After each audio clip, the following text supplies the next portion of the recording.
Don't worry, Andy. It's data protection. I'll just give your number out to anyone. Yeah.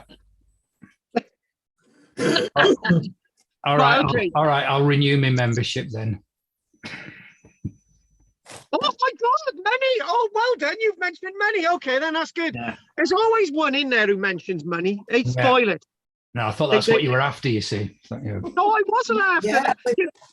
Andy, you've got this idea that I'm always after money. By the way, Andy, your membership's up for renewal. Make sure you pay it as soon as possible. Okay, right. Yeah. Again. Oh. Yeah, no. Another year. Don't you get a discount after so many years? Well, actually, to be honest with you, Gilbert was actually going to have like free membership if he got 200. So right, okay, that's not so far off. Yeah. No, it's not. It's not. Unfortunately, it's not for Gilbert. That's the problem. No. Well, he's getting it free now anyway. Yeah. He sees he'll be seeing everything, watching everything. He's there. I hope Gilbert doesn't have a comment to make about me running naked across the field in the morning to let the ducks out. He might. He'd be seeing some strange things in his time, Mr. Gilbert. So. No, but no, Gilbert's the man of the world. He just wouldn't care about me running across the field naked. Thank you very much. He wouldn't. He wouldn't. No, Andy. Can you just get your facts straight before you just say things that you don't really understand between me and Gilbert? Albert, who's Albert? Gilbert told me some strange stories. I won't tell you any of them. Right, okay then. Right. Including a strange story of Peter touching Pat's leg. Oh, right, sorry. Right, okay then. Andy, any news from you this week? No. Oh, sure. Have you not seen the thing in the Gazette? What's that? Thing in Don't get the Gazette. in our Gazette. Go on. What? Evidence of the oldest plague casualties in Britain, who died more than 3,000 years before the Black Death swept through Europe, has been discovered in South Cumbria. What? Researchers have identified 4,000-year-old British cases of Yersinia pestis, the bacteria causing the plague. Yersinia pestis. What? That's the one. And it was found at the burial site in Levens Park, just down the road from here. Hang on a minute. What? Oldest plague victims found. There were one found here, and then 3 found at Charterhouse Warren in Somerset. You've got the dates right. Yeah, look. It is the Westmoreland Gazette. It might not be. Yeah, it said 4,000-year-old. Yeah, 4,000 years old. Right. Okay. Look. I need to read this because this sounds like really a big scoop. Can you take a photograph of that and get it over to me, please? It'll be on the Westmoreland Gazette website. All their stories are on that. So. It was on our local news on the telly as well. No, I didn't see that at all. Well done, Margaret. Yeah, my mum will be pulling it out the paper and bringing it around on Sunday, no doubt, or the week after. I got the one about Appleby this week. So, what, the Appleby Fair? No, the Appleby one about them digging up the garage forecourt and finding medieval remains and stuff underneath that Margaret mentioned about 2 weeks ago. Do you know what? Just slip it in, and yeah, it's fine, Andy. Just don't mind. Just let us know. Yeah, it's fine. Fine. Been there, done that. Yeah. Yeah, great. Well, thanks, Andy, for letting us know. It's great. You know, I must have been somewhere else. Thanks, great. No, Margaret mentioned it. I remember her saying it, so that's why I didn't bother. But I obviously didn't hear it, did I, Mag? Well, that's not my fault if you haven't been listening. He never listens to me, Andy. No, he doesn't, does he? just says things. Could you just stop it? Right, okay then.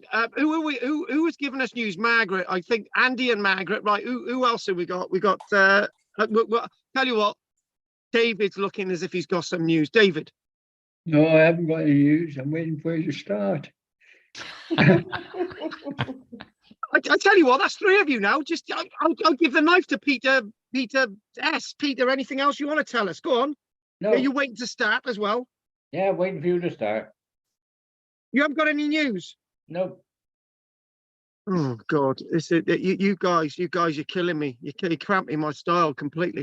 Right, okay. Pete C has to have some news. He's got to make it up because I do have some news, but I can't find it again, so I can't give you any detail. But it was 700,000-year-old tools found in Greece, stone tools. Ooh. It's really starting to come of age, all of this, isn't it? You know what I mean? Mm. You know, it really is. So you haven't got any other details about that, no? No, I can't find it again. I just scrolled past it. I didn't. I should have saved it, and I can't find it now. Yeah, well, like I commented earlier on, you've ruined it for the rest of us, haven't you, Pete? Right. Well, obvious. Oh, that's what it must have been. I missed it 2 weeks ago because you just scrolled past it, Andy. You fell for that. Right, Pat, you got to kill about 30 seconds. Whatever you're going to say now, just make it up. Just tell us something, Pat. Oh, I've got something. I was listening to I radio. can't see you. Well, I know. I'm hiding. Works for me, Pat. Yeah. For the rest of us. My husband's carry up on the computer and I'm hiding in the messy room. So there we are. Anyhow, on Radio 4, Yeah. pathogenesis, something like that. Pathogenesis, yes. Yes, and I don't know if it was different parts. I think it was different parts. But the part I got was called, it's called How Germs Made History. And it's all about the plague and all the other pathogens over the years. So Yeah. it's really good. You know, some of the stuff what you taught us about it, you know, during the plague, you know, how it was transported and how it was this, that, and the other. They cover it on Radio 4. And I've got a link. So I thought I sent it to you, but I must have pushed the wrong button. But I've got a copy here in front of me. If you want me to forward it to you somehow? Yeah, forward it to me and I'll have a look, and we might be able to sort of do it for next week, I think, maybe. Yeah. Yeah, because you can't see anything. I mean, it's all words. So, you know, it's just something that you might want to listen to, you know, when you got to spare 20, 30 minutes, I think it is, you know. So, well, Pete won't be okay, interested. I'll do that. Okay. Good. Pete won't be interested. He's only interested in. I enjoyed it. I really enjoyed it. Had some good stuff. And I'll send it to anyone else who wants to let me know, and I'll send it to you too. Okay. There we go. Yeah, that'd be great. I don't know if it's just me, but when you're when you're listening to stuff on the radio, it seems to make more sense. You can sort of get images and yeah. No, I'll send it to Carl, and then if you want it, you can reach Carl, because then I won't have to reach all of you if you want it. Okay. Okay. All right. Thanks. See if I can do it. Thanks. Okay. Thanks All for right. that. Okay. Well, Adam's not with us this week because Peter C upset him last week, so he's decided to join us on Tuesday. Peter S upset Anne by commenting on her glasses, so Anne's not with us tonight. So you know, the Peters are not very popular with me tonight. Right. So what we're going to do Barrow Diggers part 12. Isn't it part 12, Margaret? Oh, forget it. Right, okay. Margaret? She disappeared. I must have insulted her so much. I found a really good book. Oh, look, well, go on, tell us what it is. It's called Prehistoric and Roman Monuments in England and Wales. Is it about prehistory and Roman monuments? It's by Jaquetta Hawkes. Oh, we love Jaquetta Hawkes. Is it that green book with? Oh, I love it. I got it. Jaquetta Hawkes, we love her. It's very, very good. Oh God, do you know me and Margaret, right? When I was about 15 or 16, I had a friend called Pablo Einan, right? And I didn't have many friends in school because they all thought I was odd. Surprising.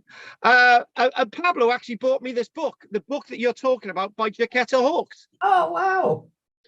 Yeah. So that's great. It's a good book. Yeah. So 1975, I think it was. I had the reprint, but it's a really good book. Reprinted in 1973. Yeah, it's a really good book. It's a really good book. Nice book. Right. So what we're going to do, keep reading those books. What we're going to do, I know what we're going to do is start off with some images and just sort of go through them in like 5 minutes, and then we're gonna do part 12, right? And that's it. No more Barrow diggers. It's done. So then, what we're going to do? There's a new strand of interceding lectures coming up. So as you've guessed, we're doing Neolithic, and then we're doing some other stuff, and then Neolithic and some other stuff, and some Neolithic, whatever. So there'll be another strand of things coming. But next week we will be visiting a place that I never ever cover, and I never ever mention it, Orkney. So we'll be looking at some sites on Orkney. So basically, I wanted to start off with saying, when we started Barrow Diggers ages and ages ago, this guy was one of those who made a mark in the barrow digging world, Richard Cole-Hall. There he is. And Richard Cole-Hall, working on the barrows in Wessex, he wrote a regional archaeology, as it's mentioned on there, and that was called Ancient Wiltshire. At the end of this, at the end of this today, completely, I don't know.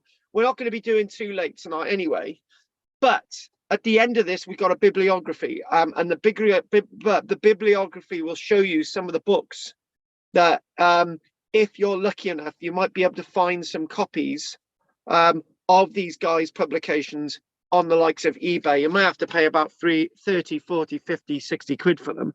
But if you're able to get a hold of any of those, it would enlighten you, right? So Cole-Hall worked with this guy, William Cunnington. And William Cunnington, our friend, friend of Cole-Hall, and there you go, who directed the opening of some 450 barrows. And that started us again. We've mentioned about first history of Wiltshire, the likes of Cole-Hall, William Cunnington, bringing us this epilogue of barrow digging, this staged performance of barrow digging, which Margaret was so disgusted by, which she had every right to be disgusted by. You know, some of these people dug 3 or 4, 5, 6, 7, 8 mounds in a day. But you could argue with me that you know, it would have been a good thing that these people didn't dig into any of these mounds at all. But then you could also say, well, if we didn't have the little shops of information that they gave us, lots of these would have been flattened and blown up in the First and Second World War, mainly in the preparation for the Second World War for airfields, and so on, or they would have been destroyed by agriculture anyway. So, you know, there's those arguments, or they would have been destroyed by time. So you've got to give these people an opportunity to speak, and that's what we've done. You've agreed and disagreed with their techniques and ideas, but in many ways they're offering us an understanding, like the Reverend Samuel Pegg, who died in 1796. This was a cleric, antiquary. So in other words, what we've got somebody who was very rich, somebody who's then a tradesman who's also very rich from another angle. So aristocracy. This guy made his money, and this guy is a Reverend Samuel Pegg, cleric, antiquary. So we've gone to another part of the country, Derbyshire, and he wrote commentaries and histories of the Carns on the Peak District in Derbyshire. Now we've moved up north. So in other words, we've moved the study and interest of archaeology in Britain from where it used to be in Wiltshire, and we moved it to other parts of the country. And we mentioned Cornwall the other week as well, where you've got the first histories of Cornwall that are being looked at. And in what we're trying to do is we're trying to give history to people in Britain that they would have hitherto not been aware of. This guy Bateman, we mentioned Bateman a lot. Now, Bateman, son of William Bateman, family tradition, Bateman 40 years. He came into a rich estate where he was able to dig 20 cairns in Derbyshire, Stafford, and so on. Bateman obviously worked with other individuals, and again, digging lots of mounds. Would it have been better, or was it best that these mounds were dug at the time? 2 questions, we're not answering that. And I can remember showing us this image, and we liked this image, didn't we? And we basically said, well, you know, there they are digging Taylor's Low, the in the work of the Barrow Knight, an Isaacson's poem describing a typical Barrow opening expedition with Bateman with his pick. There he is, Bateman, with his pick. Isaacson with the trowel, Benjamin Thompson with the spade. There's a guy called Parker, and Nut the Greyhound. You had to put Nut the Greyhound in there. Next to Bateman is an interested spectator. Obviously, we're talking about spectators. We're talking about Barrow digging, giving archaeology to the people, actual giving archaeology to the people. Everybody could have a bit of it.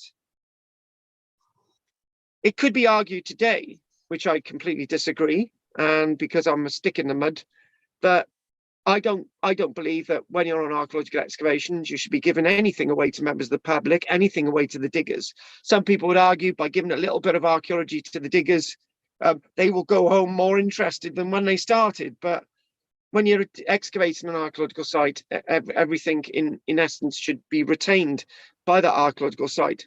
Back then, some of the bits and pieces were given to those people digging as a digging crew, and it may have enlightened their interest, like a photographic print does today.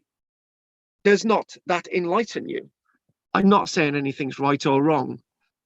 Again, I do listen to you, Margaret, quite a lot. Margaret, look at that. I remember you commented on that. A room full of skulls and artifacts. A museum assemblage of long bones and skulls in the case at the back of the room. Prehistoric assemblages was the only part to remain complete after the museum contents were sold off in 1893, 1895. This is now in Sheffield City Museum. You could think, and you could say that this is right, this is wrong, but again, we're understanding something of our prehistoric past, which would have hitherto been lost. Oh, and yes, we're putting a bit of the drama in that, aren't we? Digging a mound, and there it rains. A barrow in Kent, down in Kent, opened in the auspices of Lord Albert Cunningham, not Cunnington, Cunningham. In 1844, reveals the mound under inspection by his Lord's party with interruptions from a rainstorm. So in other words, rain interrupts the archaeology, but it doesn't stop the archaeological investigation. Very good. And again, this was part of the pros and cons of the narration, of the digging, of the story, of the undertaking, of the inspection, of the loving, loathing, treasure seeking, looking for bones, grave digging, whatever you want to call it. That was Barrow digging. This man, we all remember this man, don't we? Dean John Merriweather, notorious for his large scales excavation of barrows on Marlborough Down, including Silbury Hill.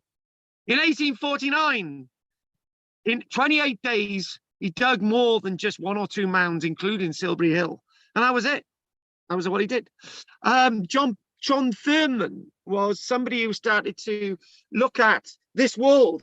That it's not just about artifacts, is it? It's not just about barrows. Well, that's somebody else. It's about skulls. It's about crania. It's about resting the Crania Britannica with all the excavations that have been undertaken. If you could bear with me 1 second. Hello, teaching. Hello. Oh, okay then. Okay then.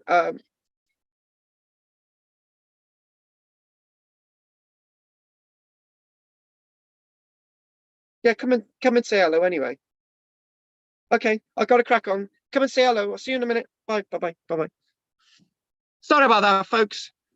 So John Thurman is giving another sense of the archaeology, other than there just being the artifacts, as I've said. And there he is publishing in Crania Britannica. And look at these splendid lithographs of a skull from the work Crania Britannica, which Thurman co-wrote with another craniologist, Dr. J. Davis. And there he is.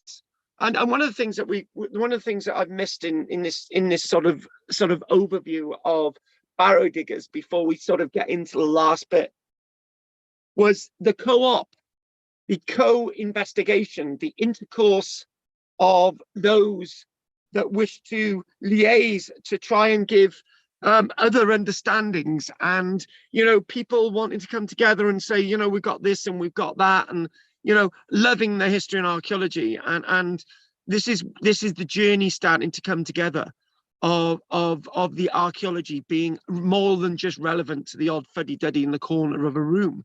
We are the offspring. We are together. We are studying. We are looking at this. We are understanding. We're loving history and archaeology. And some of you must love history and archaeology so much that after 11 years, Andy is still with me.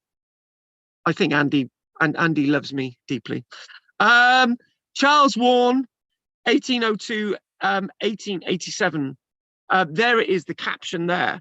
Digger and collector of information relating to earlier and contemporary Dorset antiquaries.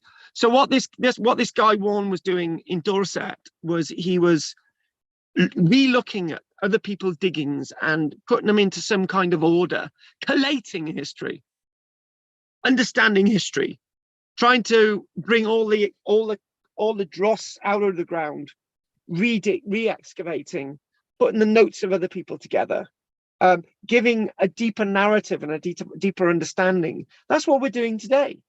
He did back in the 1800s what we're doing today, trying to understand all this information. We'll never be able to understand all of it. Our friend here, Warne in Dorset, knew that we weren't able to gain and glimpse everything that we've looked at, but some of it. Edward Cunnington, we mentioned him a little bit. Cunnington opened 53 barrows, lived until 1916. We're looking at Dorset antiquary. We're looking at photography. And actually, our friend Cunnington, oh, hang on a minute, cancel there. Our friend Cunnington, he lived a lot longer than lots of the other antiquaries that we're talking about. The longest age of these antiquarians starting to get, we live a lot longer than we did back at the time of oh God, I've forgotten his name. Yes, never mind. When they were living 40, 50, 60 years. Now these guys are living 80, 90 years. Cunnington saw that drawings and trying to be accurate was very important. I was thinking about Thomas Bateman. Sorry, Thomas Bateman lived 40 years. Sorry. So lots of these people are living a lot longer. Maybe it's the archaeology. Sort of, you look at the archaeology and it sort of sticks out and gives you a bit more age. So Cunnington was out there, sort of sections, drawing. This was starting to become very, very more important.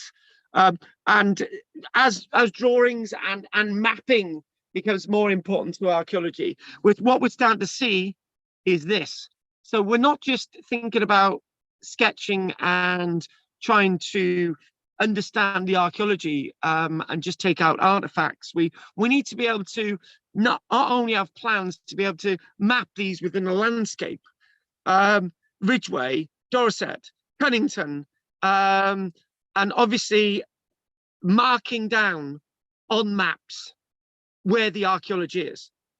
This is important because if you've got an illustration, a photograph, you need to know precisely where that illustration and photograph relates to. So this is one of the things. This was very much Cunnington into positioning this great landscape. Bust of Llewellyn Jewett. Jewett was one of those that, again, pioneering antiquarian magazine, illustrator, new magazines for the general public. This is the age of, you know, we've got we've got all these transactions of societies coming up, like Cambria, which is the Welsh publication, the Antiquaries for Wales. You've got Scottish Society of Antiquaries coming. You've got the Antiquaries of England. You've got all these societies erupting, and you've got these magazines and sort of transactions. This is bringing it to the people, you and me, who would then fund the work that these people are being involved in. So it's now becoming more relevant. Obviously, going back a little bit, sort of, you know, trying to be a bit narrative of the archaeology, but obviously, again, it's becoming more and more important to tell us, to give us a view, sometimes not always accurately, but a view of history and archaeology from the work of Jewett and Lucas, 1862. This guy, very important to me, very important to Peter as well. This was a guy who worked locally in South Wales. This is a guy called Ward, but he also worked up in the north as well. So he did some work there. And this man, Ward, John Ward, excavated a Tinkinswood burial chamber in the Vale of Glamorgan, become one of the first curators of the museum, National Museum of Wales, Cardiff. And there you go, Grinlow, Barrow, Abershire, Derbyshire. We're getting really accurate plans now. Everything's coming of age, right? And people moving around the country, given their skills, given their projections, allowing us to go into this world of history and archaeology by having accurate plans like this. And this we finished off the other week when we were looking at barrow digging. This was from Yorkshire. These little plaques, people leaving plaques on archaeological excavations in the likes of Yorkshire. But now archaeology is coming of age. Photography, plans, accuracy, really telling us more. This guy is one of those indefatigable excavators. Reverend William Greenwell, who died in 1918, was born in 1820. So that is 98 years. He was actually started off as a minor canon of Durham Cathedral, and the grand old man of barrow diggers. Now, we're going to be nice to this guy, right? Greenwell, Reverend Greenwell. He dug some over 300 mounds between 1847 and 1901. But, you know, it's 50 years, isn't it? So, you know, so if you could sort of spread 300 barrows out over that and sort of spend a few weeks each time. So he actually, this guy didn't just dig in Derbyshire or Essex or anywhere like that. He dug over 8 counties. This is Greenwell. He stands alongside another guy by the name of Mortimer, which we mentioned when we did the Yorkshire stuff. And he was one of the doyens, one of those that we would look towards. He was born Greenwell, Ford, County Durham. He was a man of wide interests, literary output, and international repute. International repute. Antiquarian interests go international from Britain. He's an archaeologist. So he gained his Bachelor of Arts at Durham University in 1839. So he's learned, he's qualified. Theology, mind. However, ill health prevented him from completing his studies, and he he eventually went on to do an MA, 1843, and eventually went into the church. You know, he was there until 1854. But one of the things he was really interested in was the library. He was a librarian of Dean, to the Dean and chapter of Durham. So he would have meant that he would had access to historical information, which would be great. And he still worked in that capacity until 1907. But alongside that, he worked as somebody with a massive interest, and he was very much into medieval manuscripts. So we're talking about a different person than lots of the people that we've mentioned before. Very different from Bateman, Thomas Bateman, his father William Bateman. Very different from the likes of Cole Hall from the beginning of 1800s. Different from Pegg from the 1700s, right? probably not too much different from John Ward, by the way, who would have been a contemporary of our friend Greenwell. He amassed, like Bateman, however, a collection by gift and purchase, a large collection of prehistoric stone, flint, and bronze implements, and they like international stuff as well. So we went a bit further afield. We've not mentioned Greek coins before, have we? So this guy was starting to be in the ilk of the antiquarian abroad as well, literally. So he dug in the unknown county of Westmoreland, Andy, Wiltshire, Gloucestershire, Berkshire, Durham, Northumberland, Yorkshire, and another unknown county called Cumberland. So this guy is somebody that you should be aware of in Cumbria, my friends. At one time, the Great Pitt Rivers was his enthusiastic pupil. We will come across Pitt Rivers, no doubt, quite a number of times. Greenwell was also present at Barrow openings in various other counties as well. So he got out and about. You know, this guy was learned. He knew his fish. You know, and he knew of Thurnman. He knew of diggings in West Stoke, Wiltshire in 1863, West Yorkshire with the likes of Lucas, and Jewett of the day in Derbyshire. So he knew of these people. Greenwell began his annual series of Barrow excavations in 1864, but earlier writings show that he had been investigating tumuli for some time previous to this.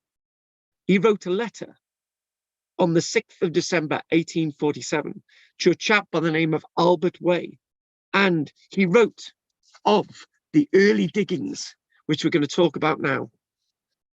God, my voice is going a little bit. So when we do have a break, we're going to have a break.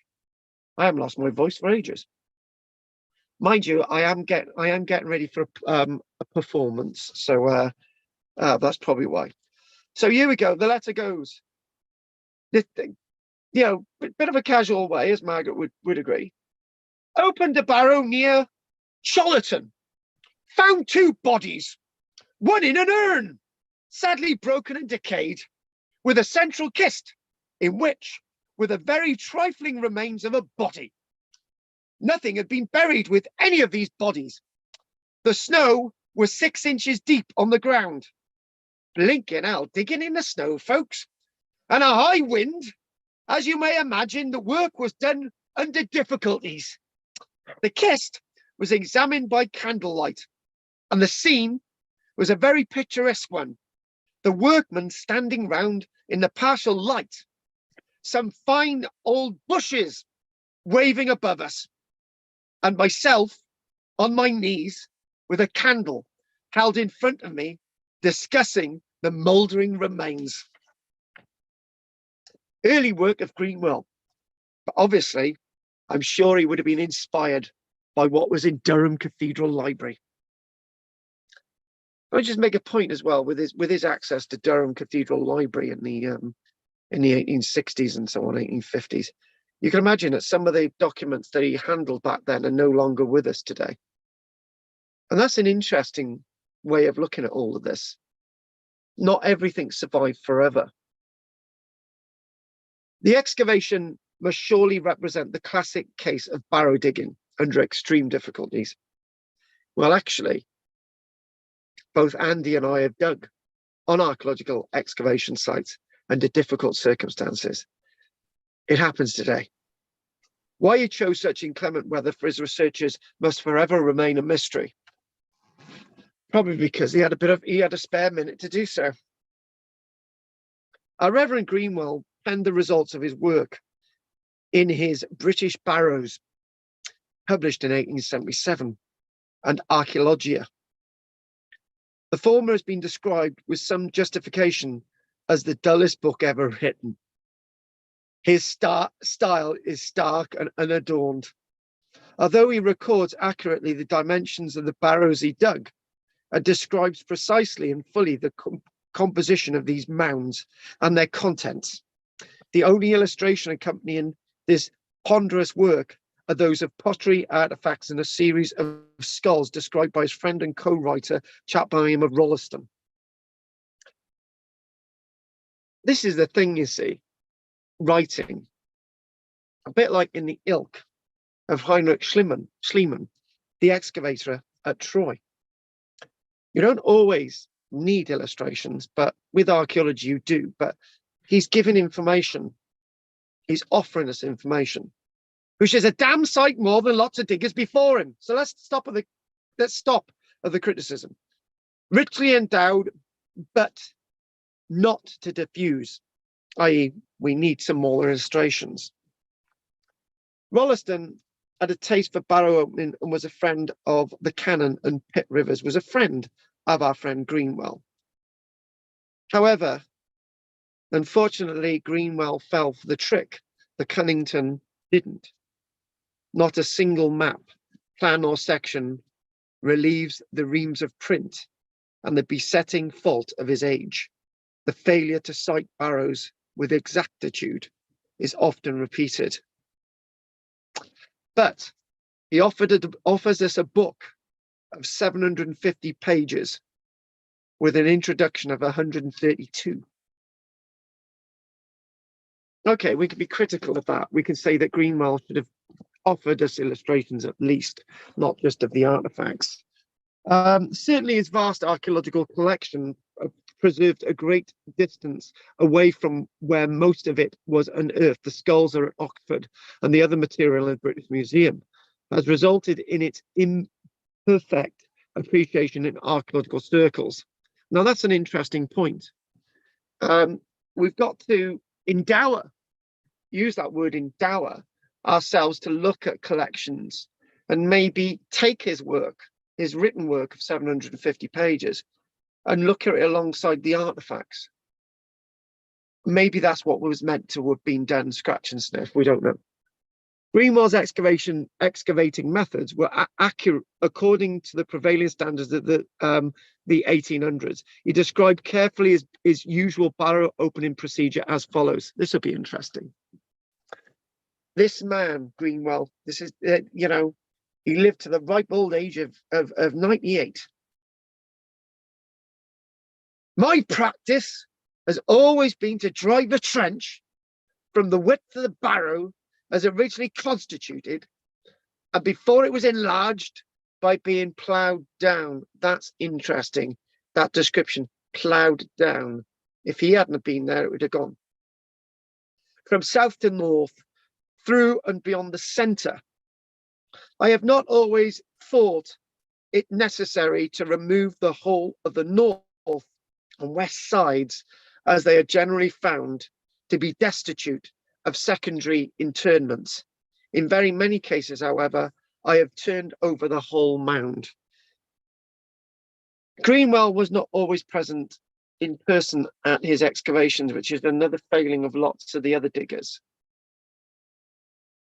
Now, his colleague Mortimer mentions one occasion the excavation of Butterwick round Barrow. It would have been more satisfactory had Greenwell himself been present at the opening of this rich and very interesting barrow. The opening was conducted by an amateur assistant, which may have actually been Pitt Rivers himself. In the 1860s, Greenwell came into conflict with Mortimer, right? But they eventually became great friends again. So there they are, both of them in the trench. There they are. The photograph that proves Greenwell and Mortimer have finally reconciled their differences over digging in the Yorkshire Wolds. 30 years after their quarrel, the pair occupy the same hole in a mound at the Danes' grave, solemnly examining the bones of a long-lost person. Indeed, the former is shown handling the femur of the defunct individual. Together, they opened over 60 of these small barrows in 1897, 1898. Two antiquarians, two archaeologists interested in archaeology. That's the way it went. And actually, you may have missed the point, but I'm going to make it. So many of us archaeologists fall out with each other, and Andy will say it's a common thing in archaeology. And our local archaeologist Salisbury fell out with lots of local people, did he not, Andy? And he was a great digger of prehistoric sites, and these people don't reconcile, and it's a shame that we don't. And I've done some reconciling myself over the past few years, so I'm happy that I've done that. So what we've got to do, we've got to start seeing these people's work, and what we are starting to do is we're starting to look at illustrations that start to come to us from the likes of Greenwell in other later work, and we're going to look at that. Now we're looking at this. Now this Greenwell is starting to come of age, and these fine grave plans and sections of work done by Greenwell came to the fore from a chap by the name of Pitt Rivers. This name is going to come to us over the next few weeks. Pitt Rivers. And what's happening again is that where archaeologists are digging, you've got illustrators that are illustrating your work. So again, what we're talking about now is something else. Not only we're reconciling excavators, we're also using illustrators in the ilk of the likes of Catherwood and Stevens, where they're excavating Palenque. They're out there illustrating Palenque with pus welling in their eyes with all the horrible nature and bringing beautiful illustrations. Illustration is to be the photographs of the pre-photographic age of archaeology. And actually photographs of archaeology ain't really much cop for quite some decades, but illustrations are starting to become more and more important. And we see this, we see at Barrow, we see the importance of illustration. And again, Barrow's on Gantonwold, Yorkshire. And we start to look at a little bit more detail and the exact positioning. 2 bodies, 2 burials, and we're talking about the other section alongside it as well. And again, this is all about understanding this landscape and sort of bringing everything together. And what we've got is sort of a preponderance of more of this writing. We're talking about our friend Mortimer again. You've got Mortimer and Greenwell in this illustration. As night had already approached, the Barrow was being rapidly completed and unsatisfactorily explored. The tumulus was trenched over with 4 tinned forks and shovels in a hurried manner by 6 or 7 men, as if by take work, a method not at all suitable for making antiquarian researches on a scientific principle. The greatest care and diligence are required with a Barrow to find every accompaniment. So what we're talking about these individuals now starting to realize their failings, now starting to sort of, now starting to see that some of the work that previous people are doing has been wrong, has been inaccurately shown. Now, what we are going to mention as well, in an appendix to Mortimer's account, his brother John, being one who witnessed the exploration of this mound, the one we've just said described, Reverend William Greenwell, and not being satisfied with the day's attempt on the investigation of its contents, we undertook to reopen this mound during February 1868. So people are going back. As already related, they discovered the facade bedding trench and 2 ritual pits relating to the long barrow and the ditch of the round barrow, which Greenwell opening had failed to reveal. So now we're talking about long barrows and round barrows.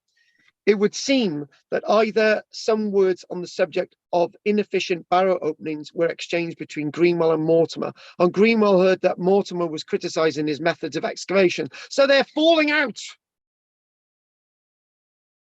Since barely 2 months after his opening of Esh Barrow, that's the one, Esh Barrow, E-S-H Barrow, the canon was penning a letter to John Evans complaining. So now they're starting to slag each other off, which is typical.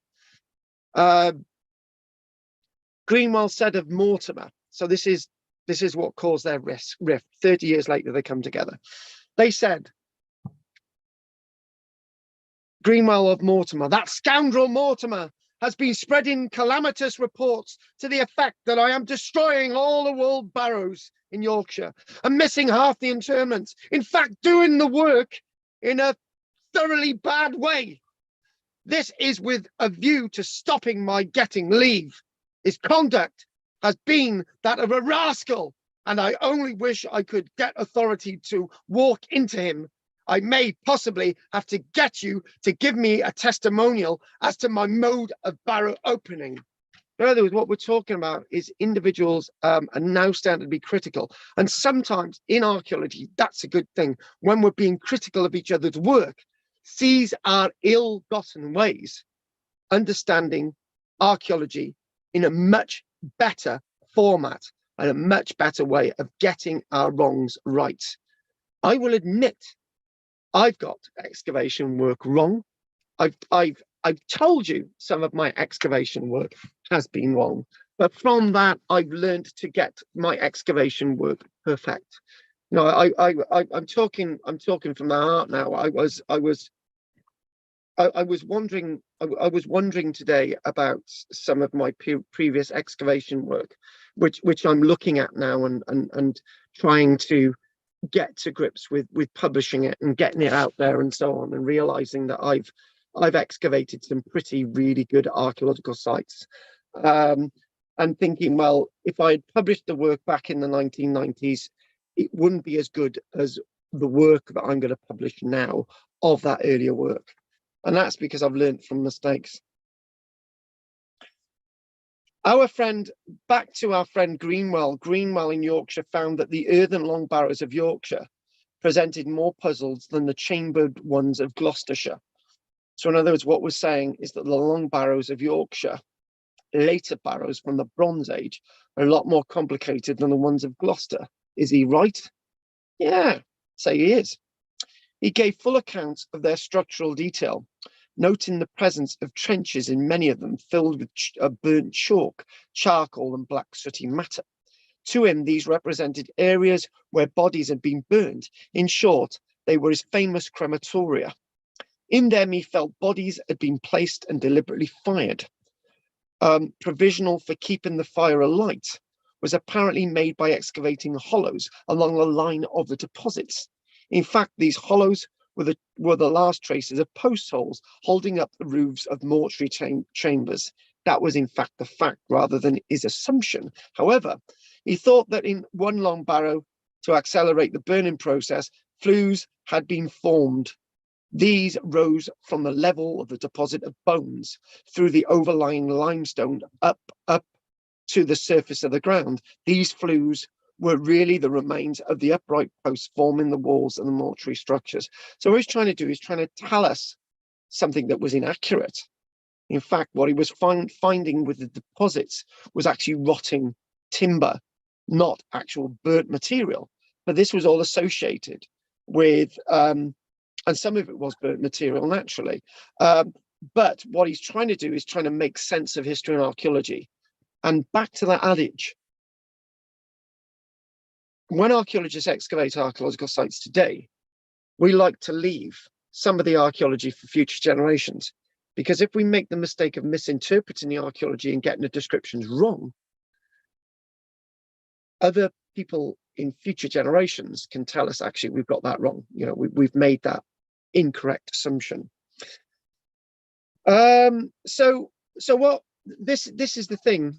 In a number of earthen long barrows, our friend Greenwell found piled material and post holes now felt to represent some form of covering, protecting, and enclosing the burials.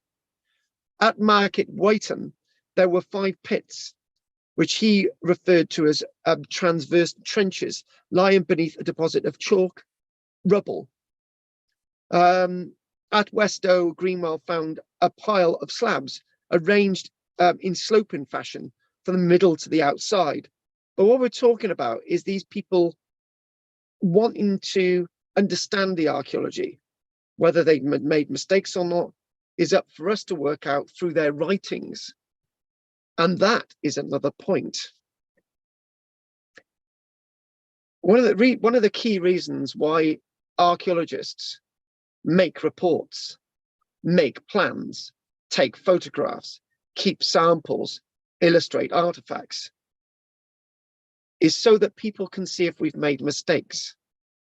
People can see if what we are saying is accurate enough from the descriptions and the photographs or the illustrations that we've actually made.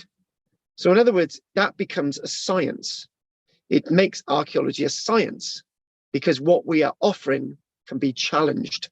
It's no longer a humanity, it's a science. And therefore, archaeology is now starting to come of age and become the scientific study, still as a humanity, but in places like Durham, archaeology is classed as science, rather than at Cardiff, it's referred to as a humanity. That again. What we're talking about, like many of his fellow barrow openers, Greenwell commented on the meaningless destruction of British barrows, many suffering from motives of mere idle curiosity, or they're in a delusive hope of finding treasure. Other barrows, he commented, had been ransacked. This is Greenwell again. And you could say that lots of these people are hypocritical. They criticize other people and they're getting things wrong. Well, we all do it, you know.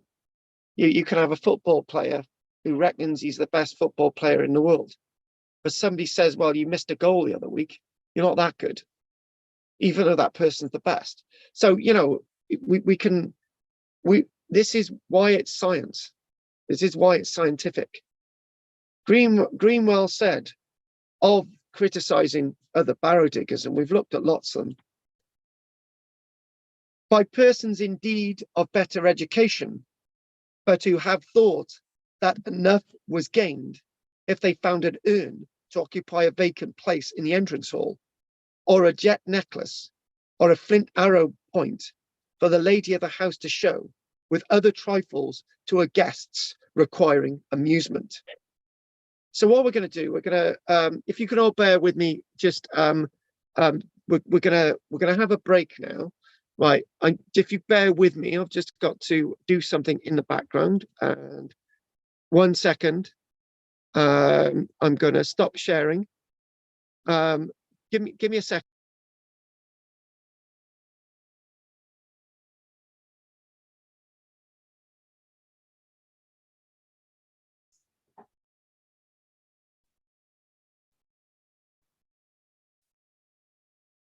My dog's dreaming. He's laid next to me here and he's fast asleep and he's squeaking. Oh, he's just woken up, but for ages he's been chasing rabbits. His little legs are going like mad and he's been squeaking. Right, folks, have we got any questions before we have a little break? Oh, well, a quick 15-minute break anyway. Margaret, what were you saying? I was just saying my dog sat laid down here and he's dreaming. He's making funny squeaky noises and his little paws are going like mad. Is he dreaming of barrows? Yeah, he's digging barrows. Yeah. Yeah. Yeah. He always joins me for the archaeology, you know. Well, somebody's got to, somebody's got to. Yeah. I've got a message from Roger for all of you, but before I do that, David, have you got any questions? Right, okay. The message from Roger is as follows. On a Monday, at the end of this month, for 5 sessions, we've got the history and archaeology of Cymru, Wales, for an hour on Mondays. It's Roger's asking if anyone on a Tuesday would like to join us on a Monday. It's £30 for 5 sessions, but if anyone's interested, let me know after the break. So I thought I'd put that out there. Mondays, 7 o'clock for an hour, and it's a specific thing looking about the history and archaeology of Cymru. Tell me when we've had this break and go from there. Right, Peter C. No, I have no questions. These barrow diggers, as you say, I think it's quite funny that they do sort of. It is good to criticise, but then often, then they're like, Oh, but then I cleared out a whole barrow the other day and dug it over. So it's quite interesting to see their hypocrisy as well. Archaeology is hypocritical completely, and we know that. Anyway, thanks for that, Peter C. Andy P. Yeah, no questions, thanks. Right, who have we got left? We've got Margaret, whatever, Lake. Well, just an observation, really. I was in Grasmere the other day, and the church there, they have William Wordsworth buried and his sister and all members of the family. And loads and loads and loads of tourists go and have a look at where he's buried. And we all know about him and we know his writing and he's quite famous. I mean, these people from over 2,000 years ago, we've no idea who they are. The only clue we have are from the belongings that were left in the graves. In many ways, one second.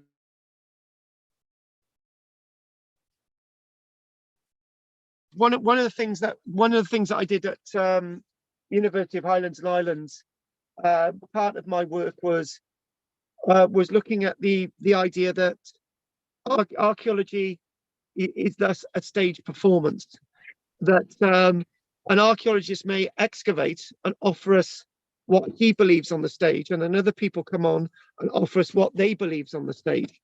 None of these translations and performances of what we're showing about the past are going to be the same, and no matter what evidence we've got, there's always going to be somebody saying something different about it. You know, it's just odd that all of the, I mean, I read somewhere, I don't know if it was in Jaquetta Hawke's book, but there's something like 10,000 round barrows just in Yorkshire. Well, that probably sounds like Jaquetta, yeah. I got that wrong. It seems like an awful lot. No, actually, do you know what? I'm gonna probably agree. I'm not. When did you say Yorkshire? Because Yorkshire's a big place. Yorkshire, yeah. Oh yeah. I'll probably say yes. If you spread that out about, you know, because you've got several bits to Yorkshire, haven't you? So and obviously when Jaquetta Hawkes was, you've got Yorkshire was a lot bigger, wasn't it? So there's 3 ridings, right. wasn't it? Yeah, it's been divided about 3 times. So yeah, so she's probably right. One thing I would say, in the Vale of Glamorgan, that in the Vale of Glamorgan, we've got there was probably literally thousands of barrows, right? And lots of them were flattened and lost at the time of the Second World War. You know, and it's the same as Wiltshire. You know, when you talk about the when you talk about the Second World War, the Second World War had already been begun at the end of the First World War, and we were already preparing for it. Peter will give you one example of that with railway tracks lifted from northern France, spread around the coast of Britain, ready to be used for another conflict. So the flattening, the dig for Britain was going out throughout the 1920s, 1930s without us knowing it. So by the time you get to the 1940s, a great deal of the barrows that once existed at the end of the First World War were gone. Well, it says here, some 17th century Civil War gun mounts were placed on the mounds. And they used them for doing lawmaking as a platform. And they do that in the Isle of Man still, apparently, on Tynwald Hill. It's a top when you think about it, they're perfect quarries as well, particularly in East Anglia. You've got mounds of sand, which were barrows. So that's your sand. Yeah. It's on the surface. It's easier to quarry from above level than it's down below. So you just quarry out these barrows. It's perfect. Right, Peter. Anything you'd like to say before we have our break? No. Right. Okay. We'll probably have about 15, maybe 20-minute break. Oh, Pat, we got Pat there. We haven't done Pat. I knew it's Pat on a broomstick. What it is, Pat don't want to. Pat's nose has grown bigger and there's a wart on it. So she's actually gone into witch mode because there was a full moon the other day. And Pat's not saying anything. So there you go. He's probably gone off. So he said all sorts of terrible things about Pat. Pete, stop touching Pat's leg. Right, okay then. On that note, we're going to take a break, and we will be back in. I don't know. It's 8:42 now. We're back at 9 o'clock. I'll speak to you then.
For a factor persecution instance, it's also high.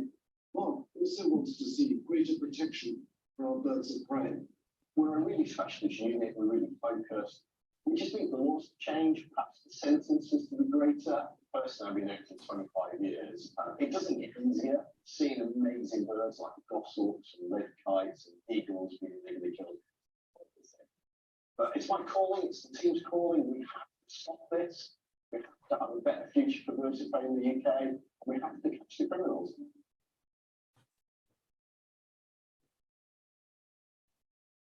A really hard-hitting and sad issue, one which I'm sure we're very distressed to see. As it stands, the Scottish Government is consulting on whether tighter regulations could be used for grouse shooting in Scotland. And we asked DEFRA whether they would follow suit in England, and this is what they told us. We will monitor the situation in Scotland and consider whether this approach is necessary and proportionate with significant tackling wildlife crime in it. It's obviously a very sad and hard-hitting subject, but it is a story that we all must know about and we must talk about widely. Now, shall we move on to a bit of a funnier, more colourful topic? Now, I mentioned earlier that I am within the sand dune system. It's an amazing habitat, and there are lots of specialised species here, including sand lizards that make their home in amongst the dense vegetation. They'll find cover and invertebrates, their prey species, as well as the soft sands, which they use to mate, warm up, and lay their eggs within. Now, they are one of the UK's rarest reptiles, but here in Scotland is one of the highest concentrations of sand lizards, and they are absolutely beautiful and a delight to see. We sent out our cameras to see whether we could see any mating. We didn't get mating, but we did get sent in this amazing footage from one of you at home. 2 sand lizards going about their reproduction ritual. You see the male, green there, very bright, taking an interest in the female, and he bites her at the base of the tail. Now she will kind of continue walking, so he must hold on tight. He will bend his body around to fertilize those eggs. Still, again, holding on tight, bit of a tight grip there. Actually, it's so tight that sometimes you can tell if the female's been mated with, because she will bear the scarring of that male bite mark on her back. But they are really brilliant, and we did want to get glimpses of them potentially even going into their burrows when they lay their eggs. So we sent out Mark Yates, our wildlife cameraman, who followed a female for 2 days. And this is the story that he got. He happened to find a female, and she was very obviously bearing a lot of eggs. They can lay between 6 and 12. You can see how big her stomach is there. And she's basically prospecting different burrows because she wants to find the perfect one. When she's looking in, she's obviously quite vulnerable. She has to check up her predators, prey, kestrels, buzzards and things that will take them to the bar. So she looks out to check the and moves on to prospect another burrow. And it is very much a Goldilocks situation. You don't want a burrow that's too dry because ultimately your eggs can shrivel up. You don't want one that's too wet either, because otherwise it could be a little bit mouldy, and nobody wants that, especially the sand lizards. And then one too shady as well, they won't incubate your eggs. You need the sand to be nice and warm under the heat of the sun, so that those eggs will develop nicely, and if it's too cold, then they won't. And she emerges here to see a female larger than herself, a bit of competition for potential burrows, and well, the larger female with more eggs chases off our female. But no bother, there are lots of perfectly good burrows around. She takes her leave and then returns to checking out a good place for her eggs. It's really unusual to see this. It's brilliant to watch them find the right burrow. There she is. She found one that's just right. I think she might have done. She nestles herself in. This is later on in the evening. She finds this burrow at about 7 o'clock, so the sun is starting to set. It gets a little bit chilly. So she nestles in for the rest of the night to lay those eggs. Now, 16 hours later, she does emerge. Mark Yates stayed until the darkness came and arrived then at 4 a.m. later. There wasn't any activity until 11 a.m. 16 hours later, when the female then comes out of her burrow. She has laid those eggs, as I said, somewhere between 6 and 12. And she pokes her head up, see if it's warm enough, soaking in those sun rays. And she covers the burrow again, making sure that it is safe from predators before she decides time to go off and do what reptiles do best and have a nice time in the sunshine. Really unusual to see them coming out of their burrows. Lots of data shows them going in, but to actually watch the entire process is quite new and quite exciting. I have some eggs here. Now these are replica sand lizard eggs, and they'll be about 2 centimeters in length. And they're really, really tiny, and they're quite plain, and the burrows themselves will be about 7 centimeters deep. Enough so that they get a lot of the sun rays, but not so deep they're going to be found by predators. But not that. Sand lizard action.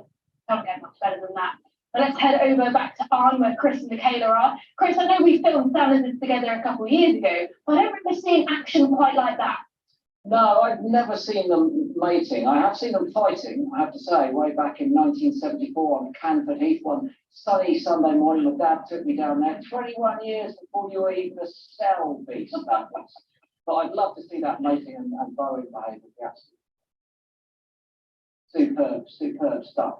Now then, what have we got coming up next? I've completely forgotten. I know. It's our cuckoo. Let's go live to our cuckoo's nest there. And you can see that young bird. It's in the meadow pivot's nest. We introduced you to it last night. It's facing the wrong way there. You've got a tail view of the young cuckoo in the nest, but there's been plenty of activity throughout the course of the day. The 2 meadow pivot adults have been coming in, doing their very best to satisfy the urges, the hungry urges of this cuckoo. It's got that enormous orange gate there. And look, it's so vociferous that it's begging for more food before it's even swallowed that dragonfly. And the meadow pivots take it back out and give it another go. Then the next one comes in. Backwards and forwards all day long.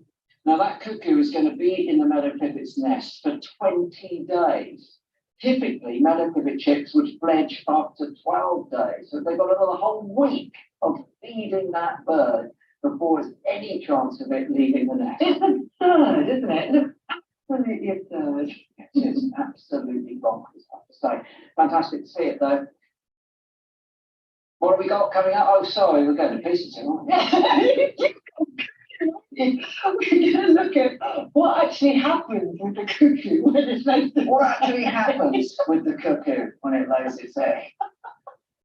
Right, here's an adult cuckoo, and it's prospecting for hosts. Each one of the cuckoos has a range in which there are a number of its host species. This one has got its eye open for reed warblers. It spots that the reed warbler has moved away from its nest and it dashes in as quickly as possible. If it's spotted by the reed warbler, there's far greater chance that the reed warbler will reject the egg that it's about to lay in the nest. So in a very short space of time, it picks out one of the reed warbler's eggs, which it may discard or eat. And look, this is it, actually laying the egg into the nest. And there, the reed warbler comes back. It is slightly larger, the cuckoo's egg, but it's sufficiently well camouflaged that it doesn't spot it and it settles down. Now, as I mentioned, the cuckoo's egg actually hatches much more quickly than the reed warbler's egg, and therefore it has the opportunity to use its back to throw all of those reed warbler's eggs out of the nest. And even if there are youngsters there, it will pick them up and struggle up the side of the nest and dump them over the side into the water to ensure that it gets all of the food itself. The instinct is absolutely incredible, isn't it? The instinct to push those eggs out is phenomenal. Absolutely amazing nature sometimes. Okay, but it's not the cuckoo that always has its own way, because sometimes the host species fights back. Take a look at these photographs. This is from Charles Tyler, and Charles is a scientist who studies meadow pipits and cuckoos. Meadow pipits harassing a cuckoo. I think you've got to agree those are fabulous photos, aren't they? So take a look at this photo.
David?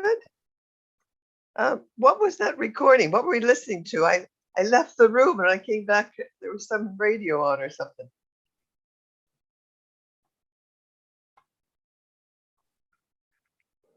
Was it your radio, David? No, no. It wasn't mine. Was it yours, Pete? Was it Andy's? David was lit up. Carl? That's where the sound came from, was David. I think it must be Carl. I don't know. David's picture was on. Yeah, for sound, I thought. I couldn't find my unmute button. That's why I didn't answer earlier. I'm using a laptop and I couldn't find where the heck. I had to get a different view, so I could find the mute. So there we are. I know now. You thought you'd gone. I know. I will go probably at 9:30. That's it. I hang around and then I get arguments from my husband, So I have to go at 9:30. So I can watch some TV and go to bed. I'm taking my husband on his last journey in September. Taking his ashes over to Minorca. Oh my God. On the plane, which is where we met. Oh, golly. And he always said that's where he wanted to end up. Oh. So I've got to get a screw top jar to put him in, and death certificate and something else. Oh. So he'll be going on his final journey. Oh my goodness. When he would have been 80. Yes. Oh. My husband and I, for 5 years, we led tours from America here to British Isles. Oh. And one of our first trip, this man and his wife went. And on I think it was the fourth trip or something, she brought his ashes back. Yeah. And she brought him in Tupperware. All right. Well, the only screw top jar that I've got is what I keep the dog's dental chews in. And so I could use that. He was very fond of his dogs. Yeah, he'd like that. He'd think that was funny. Yeah. He would. Yeah. Yeah. Oh, well, she did, she wanted him somewhere, his ashes somewhere, King Arthur or something. And we went out one day and she didn't have him with him, Oh, no. And anyhow, we said, we're going to Tintagel and that'll do. Yeah. So that's where he ended up at Tintagel. Because we couldn't go back to, where she wanted to go or whatever. No. Mallorca is quite, what Palma near there? Whereabouts? No, it's Minorca. It's the smaller island. Oh, Minorca. Oh, Minorca. right. Yeah. I've never been there. Yeah. Yeah. And my son proposed to his wife in Mallorca. Oh, well, my daughter lives in Mallorca. Does she? Yes, she does. Oh, do you go often? I was there over Christmas and I'm going again this Christmas. Oh, yeah. Just for a few weeks. Yeah. Why is she in Mallorca? In Mallorca? Yeah, why? She's been there for 27 years. In fact, she's worked for the same company for 25 years, and they've just said that they'll pay for her and her partner to have a holiday for £10,000 because she's done 25 years service. Wow, where's she going? That's pretty good, isn't it? That is pretty good. Don't ever hear that. No, so they're just trying to decide where they can go. Yeah. So what company is it? Tell me quick. It's an investment company, so I guess they've got loads of money. Yeah. But they're thinking they might do a cruise through the Panama Canal. Yes, we thought about that. Yeah. Yeah. The thing about it is it goes from Florida. Right. And then it goes through there, but it stops about 5 or 6 places. Yeah. And you're at sea for 6 days, off and on. But the whole day is just at sea, And the places you stop at are places that you thought, well, what's this place? Except Colombia. And I'd be afraid to get off the boat in Colombia. Oh gosh, yeah. Yeah. So well, they didn't. It's pointless them having a beach holiday because they have all the beaches there. So they want a little bit. They want something a little bit different. Maybe they should go Christmas time. Well, she can't because I'm going over there. I think they're thinking of Easter, maybe next Easter. Or what about Iceland? Have they been to Iceland? Because you can rent a car and drive all around. Actually, I think he may have been there. But anyway, she'll have fun looking at the brochures and deciding where to go. Keep us informed. We want to know what they decide. What does someone do with 10 grand for a holiday? £10,000. I went with a friend. We went to Machu Picchu. Yeah, I was going to say go to Machu Picchu. Yeah. Yeah, that's it. Machu Picchu. We didn't go to the Galapagos, but I mean, you add that in, it could probably cost you 10 grand. Yeah. Yeah. Well, or you can go to Antarctica. Yes. Oh, well, she did mention that. Yes. Yeah. My husband loved it. I mean, I liked it. They say, what do you see? Penguins and snow. Well, they just want something different to what they would normally do. So, nice decisions to have to make. But yes. Did she spend Egypt, I suppose? Pardon? Has she been to Egypt? I don't think so. Yeah, that No, would I be don't good. think she has. You know, in Jordan, that place that Oh, everybody- yeah. that Petra. canyon to go through to see it. Whatever, I can't remember what it's called. Is it Petra? Yeah, Petra, that's That's it. Jordan, isn't it? Yeah, has she been there? I don't think so. Yeah. I watched a TV program on it. It was fantastic. Of course, Carl gave a big talk on it one time. It's fantastic, Ah. Oh, I think we did. Haven't we done Petra? Yeah, it was I great. think we Yeah, did I really, briefly, didn't we? I wanted to go. Yes. Yeah, it looks amazing. Yeah. Well, come the end of July, we are going to go on a river cruise on the Oh. Danube. And Yeah. most people on the Danube, they end up at Budapest. Budapest. Yeah, that's it. They always end up Yeah. there. But Yeah. we're going to get on there. We're going to head towards the Black Sea down the Danube till we get to Bucharest. Oh. So I don't know any of the names. I looked at the names and meant nothing. And I'm not even sure what countries I'm going through. And all the food and stuff is on the the saga tour. It's a saga one. So my first saga tour. Ah, I believe they do. My cousin likes to go on river cruises. She liked the one through Portugal, the Douro. Mm-hmm. She said that was spectacular. Mm-hmm. Well, we did the Baltic. Yeah. So that was good. And an American friend, she went from, I don't know, it was from Moscow and then south somewhere. She went somewhere real strange. I have to ask my husband where it was, but it was different. Now, another friend, she got on a sailboat off the coast of, I don't know, Italy or the other side of the Aegean or whatever it is. And they, got on a sailboat for 2 or 3 weeks. It was all, What, did they have a skipper and crew? Yeah, the whole thing was there. And then they just got to play, like yacht livers, I don't know. And I guess they like sailing, and I suppose they stopped some places too, and Yeah, that sounds nice. But I've never heard of that. So another American pedaled a bicycle all over France with her son. Oh, I think that sounded like fun. But that they would go ahead and get the hotel all ready for them and take care of stuff. Well, if you're a keen cyclist, that sounds like a dream. Pretty good. Yeah, I don't think much of walking holidays. Don't ever take a walking safari. Well, I like walking, or I did do. Yeah, probably like a hiking holiday. But I don't know if you can spend 10 grand on that. So no, you got to get a holiday. You can spend. It's only 5 grand each. So, and I think the Panama thing was that will take all of that money, I would imagine. Yeah. Yeah, but I'll be looking after their daughter. Oh, great! She just contacted me and she said, "I'm going to need you next year, Mum." I said, "Oh, why is that?"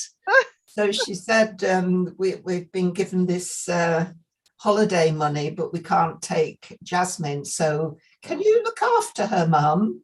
How old is she? She's almost 11. Oh, well, that's still a good age. It's when they get 13 and 14, they're sort of grumpy. Yeah, but no, she's getting a bit grumpy now. And coming here, I don't know what we would do. She's got beyond the playing out stage, really. What about archaeology? You can convert her. Well, I've got enough books. Take her to a KIST or whatever it is. I don't know. I remember I was up there somewhere and I dragged my husband and these other 2 people who care less, to some place. There's a few stones in a square, and then in the middle was this smaller square hole. And I'm saying, this is a KIST, it's a KIST. Oh, I'm running around all excited and looking at a square hole. Well, I could probably find a few round barrows to dig, couldn't I? I'm sure there's a few left. But you have some Roman stuff around there? Well, we've got the Hadrian's Wall, isn't too far. She's already seen the one at Ambleside. Yeah. Up there. There's not a great deal to see. But they don't, they have a lot of archaeology actually in Mallorca. There's a lot of... Really? I didn't know that. There's a lot of prehistoric sites. There's Roman. Yeah, there's quite a bit, more than you would think. And it's great, right? Because when I went eons ago, you know, I didn't even know archaeology existed. I didn't look for it, you know. Yeah. For places to go and dance, you know. Yeah, no, there's more on Minorca because it isn't built on so much as Mallorca. Right. A lot of it is there to see. Great. You know, just they've discovered a lot recently that were just hidden under brambles. How did they happen to go? How did she happen to go there? You know. Well, I met my husband in Minorca. Oh. I went over there to work as a children's nanny. My goodness, how exciting. And he was already working over there, and he was a sports instructor. So it was the sports instructor and the au pair. Could write a book, couldn't we? So we lived there for 5 years and we kept in touch with people. And when my daughter had left school, she wanted a change. So she wanted to travel. So we just contacted some people that we knew in Minorca. Oh, great. Yeah. She went over there and met a boy, and she got the job with the company that she's with now. And they moved the office to Mallorca. So she's just been in Mallorca ever since. Oh, where were they living before Mallorca? Minorca. Yeah. They were living in Mallorca and then went to Minorca? No. They first of all, she started off in Minorca. Yeah. Which is where Tony and I met. And, yeah. And then she got a job in an office in Minorca, and the business grew, and they needed bigger premises, and they decided to open an office in Mallorca. And so she went over with them, and she's been there ever since. The big island, yes, right. The bigger island where there's a lot more going on. She prefers it. Yeah. She likes the city life, and there's everything there. Yeah. You know, good beaches, nice countryside, a nice city. So it's got everything, really. So how did your husband happen to be there as a... Well, his family had a family business, and he didn't get on with his father. His father was a bit of a nightmare, so Tony escaped. And his father didn't speak to him for years. And so it was fate, really, that we just met there. So where was he from? Northampton. Oh, right. Okay. Yeah. Right. And I was Lancashire. So yeah, we just hit it off. Yeah. Well, in what year was this? 74. I went from Ohio to Colorado because my parents were retiring. So they were going to live in Colorado, and I was going to live in the same town. And I got a job, new teachers. You know, we went to the new teachers meeting, you know, before school starts. And who was there but an exchange teacher from Wales? Oh. So he taught there that whole year. Right. And then we, you know, corresponded, and I visited him at Christmas in Wales. And then he moved, and we got married, and been living here since 1983. Wow. Same house. Isn't it strange how things turn out? Yeah, I know. It's almost exotic as yours. Oh, hello, Carl. I might leave at 9:30. Yeah, you always leave at 9:30. It's fine. It's fine. I heard about your life story then. Right? Can I ask everybody if anyone's interested in my Monday evenings? Yes or no? Yes. Oh, you are. Oh, I right. am. Yes. Yeah. Anybody else? Yeah, I usually have a camera club that night, but they stop in the summer. We go out and take pictures, and I don't want to take pictures. well, it's 5 sessions, Pat, and Roger's requested that some people on Tuesday take part. Because well, he particularly said he was. I don't think you two were online together on a Tuesday, were you? No, I was another night. I think Thursday or something. It was That's right. So, 7:30 or something, or you changed it to 4 or 5 or oh too yeah. early for me. Okay. 6 o'clock. I can't make 6. Right, all right then. All right then, Pat. It'll be great to have you on board. So you're with a very odd bunch so far.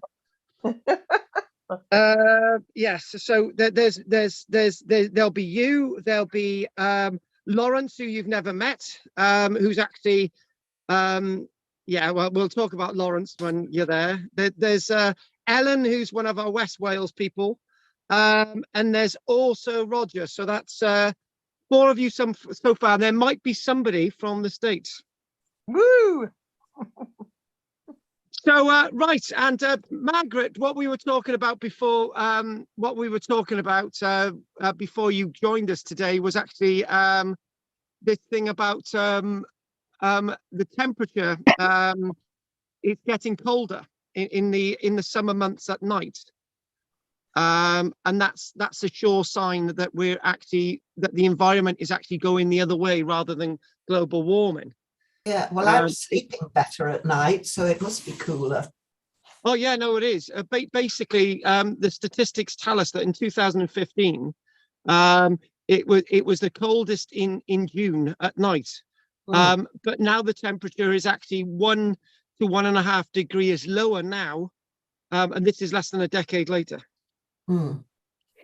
Right. Anyway, none of you want to hear about us conspiracy theorists anymore. Me and Margaret are 2 of them. Right. So what I want us to do, I want us to go back to Greenwell, and I just want to. One thing about Greenwell, he gave us his book, An Introduction to British Barrows, with a massive information concerning many aspects of Barrows and their contents. So this is another book that's coming from the likes of Greenwell, and he's very much interested in other landscapes of archaeology. For example, elsewhere, not just in England. So Greenwell is coming of age. He's basically, I know Peter made that comment earlier on there. There's these people criticizing each other, but this guy is developing his ideas of looking at internments and their positions and groupings. Again, yeah, we'll just mention this. British Barrows, a massive information concerning many aspects of Barrows and their contents, fully covering, distinguished by precise and orderly methods, such details as positioning, grouping, and materials of Barrows he dug, the types of burials found in them, the grave goods discovered with the interments. So British Barrows was very different from his earlier works. The second work. So we're talking about his earlier work being 750 pages. And now it's actually, you've got British Barrows too. So what we've got with Greenwell had firm ideas on the date of the many tumuli he investigated.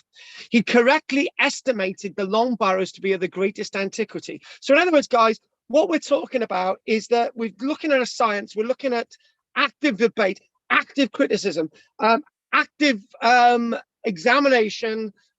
Again, that point that Peter made earlier on, these people had a cheek to criticize other people when their work wasn't that brilliant. But that's great. That's how this develops as a science. Greenwell wrote about this, recognizing that there's different types of barrows. This is before radiocarbon dating. This is before dendrochronology. He wrote, with respect to the age of the round barrows, he wrote, there is a greater probability, I believe, of post-dating than of antedating them, and we need not fear that we are attributing too high an antiquity to them. So these are the round barrows.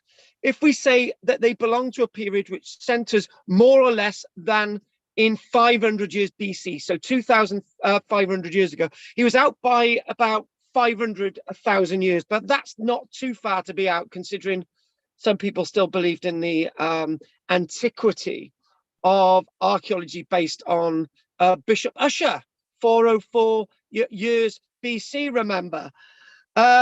Greenwell's dating, wasn't completely accurate, but in many ways it started to bring us closer and closer to fact rather than fiction.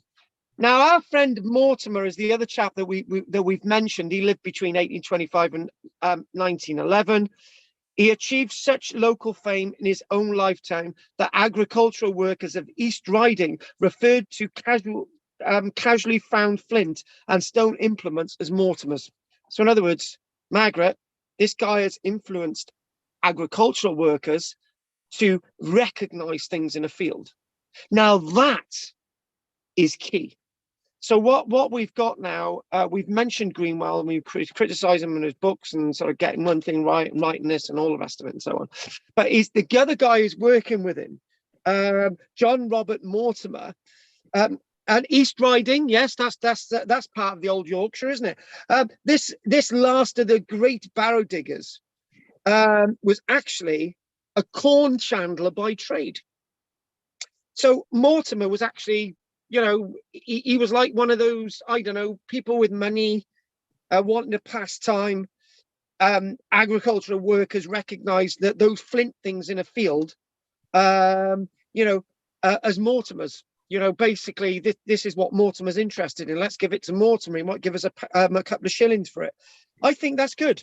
In other words, it's like an early form of sort of metal detecting. You know, people showing it to the portable antiquities officer. In his spare time, he was responsible for the excavation of 304 prehistoric barrows in the Wolds in Yorkshire. Now, basically, Margaret said about 10,000 in Yorkshire, the Yorkshire Wolds. Margaret mentioned 10,000. Well, this is 304 of them. So is that estimation, if you say it's of Jaquita Hawks, I'm presuming that you got that from Jaquita Hawks, that's probably not going to be far out. So basically, the other thing about Mortimer is he did exhibit his artifacts on a larger scale at the Great Exhibition in London in 1851. So in other words, we're bringing artifacts to the people. In other words, we're talking about a roadshow of archaeology. Everything that we talk about with modern archaeology, and this sense of modern archaeology, right, is building and developing John Mortimer. There he is. In most ways, Mortimer stands high amongst Barrow excavators. His work was based on system, and he was the first large-scale Barrow antiquarian since Hoare to prepare a detailed map showing the sites he dug. So in other words, not only talking about Cunnington, but Hoare from the early 1800s. So he's actually showing maps of this archaeological landscape. Voila. That may not look much to you, but if we zoomed in on that and it wasn't at this scale, we could you can see numbered on there his diggings in the Wolds, 40 years of researchers. Each barrow is numbered and each group coloured. Every mound dug by Mortimer is identified from this map. So in other words, this is a revolution. In other words, this is an early sites monuments record of the archaeology alongside the Ordnance Survey data that's going to slowly come when we're talking about coming into 1878, and it is now coming into the time that the Ordnance Survey into the 1880s and the 1890s we're actually starting to look about proper mapping, and obviously some of the archaeology is actually making it onto the maps. He methodically noted barrow cemeteries. So in other words, groups of barrows coming together, groups of material, groups of evidence. With painstaking care, Mortimer preserved all the relics culled from each barrow, and they later become housed at the Hull Museum. And if anyone knows about Hull Museum, they will notice that there's a sadness. This work was published in 40 years researches into British and Saxon burial mounds of East Yorkshire, right? Exceeding Greenwell's great compilation British barrows. It was stored at Hull Museum. Something happened there in 1942. A magnificent collection illustrating the funerary practices of prehistoric sites, and basically, as finally constituted, basically, Hull Museum was bombed by the Luftwaffe out of out of Norway, and basically it's likely that practically all of the archaeological evidence was destroyed. But we've got the records nonetheless. We've got the publications and so on. When Mortimer began his extensive operations, the barrows of the Yorkshire Wolds had been subject to intensive erosion by ploughing for many years. But one thing he proved was under the plough, there is an archaeology to be understood and to be studied and to be found and to be loved and cherished. Now, one thing that we can say is that he estimated that some 25% of these mounds from 1843 all the way through to 1878, 25% had been obliterated over that time period. He talks about the Garton Slack group had suffered so badly that the Ordnance surveyors plotted only 4 barrows in their 1843 survey. Mortimer's check eventually revealed a further 32, all very much reduced and spread.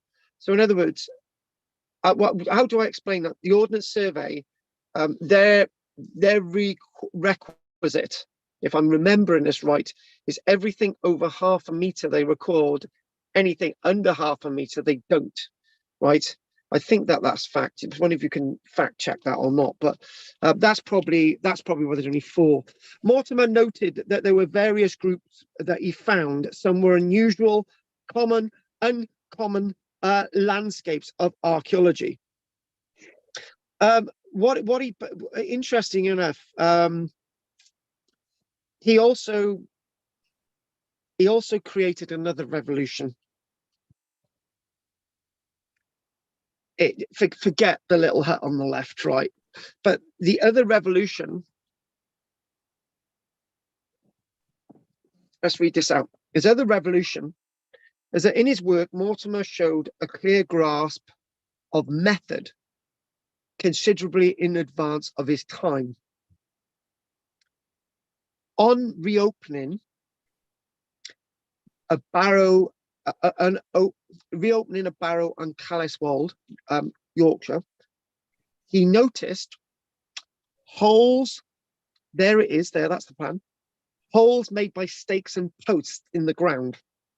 In each of these, a small upright stake was inserted to indicate their arrangement.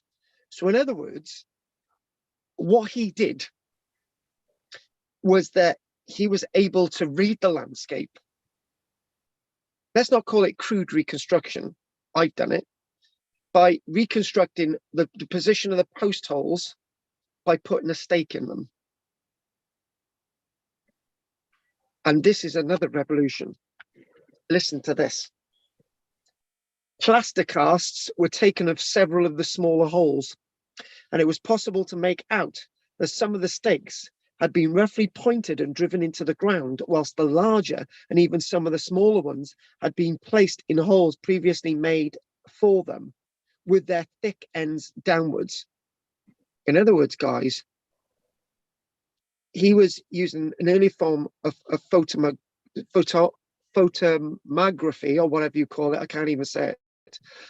Basically, which we take with photographs, so you get these 3D images that photogrammatic, that's it, I got it, photogrammatic images that you take with cameras, and you can sort of get images, and we was actually doing that physically using plaster. So those holes, by getting an idea of the holes, you were able to get an idea of the height of the posts and all the rest of it. Mortimer's practical mind told us that you've got concentric rings of post holes represented. And he said that, did this represent the remains of a hut above a body? And the reason why I said forget the image on the left is I find that difficult to believe. However, he may have been right, that there may have been a building erected here by the indication of the post holes, which he so practically mapped with plaster casts. Yes, people, this is on the edge of magnificent. Mortimer found other post holes at the other barrows across the group, the Riggs group, he said, and covered an internal mass of clay surrounded by post holes 3 foot to 6 inches in diameter. It was clear, he wrote, that the stakes had been driven 12 to 18 inches into the ground under the barrow, and in three places had extended upwards nearly 4 foot into the mound. In various places on this clay bed were traces of horizontal wood of the oak, ash, and maple variety. So he was taking plaster casts, and instead of trying to sort of put a string in there and try to get the depth and really be crude, right? We get accurate lengths and accurate plaster casts of what was originally in the ground. It's difficult to try and articulate that. Round the margin of the bed was an area of ground 18 wide stained black, which with the stake holes represented, according to Mortimer, some sort of enclosure. He felt that the posts and horizontal wood were the remains of the wattled walls of a dwelling bedaubed with clay. The stained strip of earth had been caused by the dripping from the circular hut, discoloured by the decaying thatch to the roof. That's revolutionary. That is really revolutionary. So this guy is now this guy in 100 ways is more of a modern archaeologist than any of the others that we've actually looked at from over the past few months. This guy Mortimer is a revolutionary in archaeology. There are a few, but this guy deserves that title and deserves that envelope as being one of those greats of archaeology, and a name that if you've never come across it, I'm not surprising, but I am surprised because we can be very biased in archaeology. Basically, these Mortimer's interpretations were much higher than anyone's preambles to archaeological excavation at the time. The above descriptions show the high standards of his excavation techniques as well. So to have the evidence to not postulate, to have the evidence to reconstruct, means that we understand much more fully than any other archaeological excavations of barrows in British history. Archaeology has come of age thanks to our friend Robert Mortimer, looking into the eyes of a true professional of archaeology. He's not an antiquarian anymore, he's an archaeologist. Finally, apart from the somewhat atypical Bleasdale circle, 60 years were to pass before another such stake or post circle was noted in a British barrow. So in other words, the work that he undertook was so advanced that people could not use his techniques for 60 years. You know, it's like I'm going to say it, right? I don't know if any of you follow me on YouTube. I've just done a recent video about the moon landings, the last moon landing in 1972. We haven't had the technology, the ability or the technology to go back to the moon, right? And I'll stick with that. Our technology was lost sometime in the 1970s. You can think I'm talking nuts, but I don't think I am. It's almost as in archaeology, we get leaps, and then suddenly the leap of technology doesn't catch up for decades. And in this man's case, we don't catch up to understand his techniques for another 60 years. Genius, absolute genius. And what we're talking about again, I know this looks fairly rudimentary and it might look crude to you, but what we've got, in a way, this is somewhat 3D. The one on the right, where you've got the bodies laid out in sequence, and it's in reverse order actually. If you talk about the earliest grave, and then all the way that's sort of the order. So Mortimer's work, 40 years of researchers, and I don't know if any of you can get it on the internet, was a masterly study in several ways. Apart from its valuable map showing. There we go. The map, obviously, that's going to be a bit more clearer, denoted by numbers. Nearly Every barrow was illustrated by means of a good plan and north points added. Many too were drawn in section. Most of the plans were small sketches. Their circumferences and surrounded ditches shown by perfect compass inscribed circles, but they had the virtue of showing what each mound contained, and that's really important. So we've got excellence in his drawings. And basically, guess what? He had his learned daughter, Agnes, to help him, who between the age of 13 and 19, she helped illustrate her dad's work.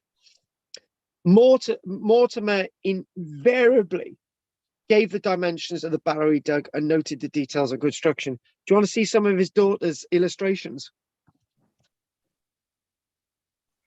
Look at them. They're pretty good for a 13-year-old, aren't they? And you know, this is what we're talking about. We're talking about this movement to sort of prove excellence. Mortimer, alongside creating this sort of sectional perspective to his archaeology, to understand, to offer. You know, he, throughout his excavation, this is another thing, throughout his days of excavating, Mortimer's excavation methods differed over time. In his early digs, he favoured the opening of a central square or rectangle, often quite large. One of his excavations was 90 feet by 30 feet. Sometimes a trench was cut across a barrow. One 26-foot wide was driven across a burial in the rig group. Another taken was 30-foot wide. He excavated at Warren Percy. Those of you will know Warren Percy is a medieval site, and there's prehistoric stuff there. Mortimer wrote of his work. Our plan in this instance at Warren Percy, as well as in that of several other barrows that we've excavated, was first to cut away from the centre of the mound an 18-foot square, and afterwards, if necessary, to make small excavations in other places. In other words, he was sampling. In his work, some of his excavation work itself. Hang on a minute. Oh, some of the excavation. Oh, hang on. We've gone a bit too far a minute. Oh God, we've gone a bit too far into my work. Some of his excavations only took a day or two to open. Others required a considerable length of time, excavating for 2 weeks on a barrow in 1877. Remember, Cole Hall and his acolytes may have excavated several mounds in a day. This guy is taking weeks to excavate. So, and that goes to show the level of investigation. Other times he may have excavated 10 barrows over 13 days. But 14 days was taken to dig on some, and he took time to backfill his excavations as well, because he felt that backfilling excavations was very, very important. This illustration, again, is taking archaeology again to age. And I don't know if Pat's still with us, but Pat, hopefully you've been enjoying these last images.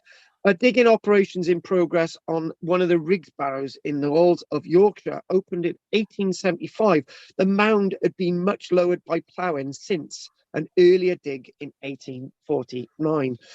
I don't know if I can make a point with that. The point is that we got photography in archaeology. Photography, you know, this is, again, photography's only been around for a few decades. And when you think about photography being used extensively in the American Civil War, but it's still not brilliant. We're still only talking about a couple of decades now. Photography is starting to come into archaeology. It's not the brilliant, it's not going to show you detail.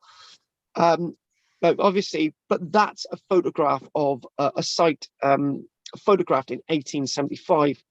After a few years' experience of excavating, Mortimer began to realize that some of his early work had been imperfect. He was a perfectionist.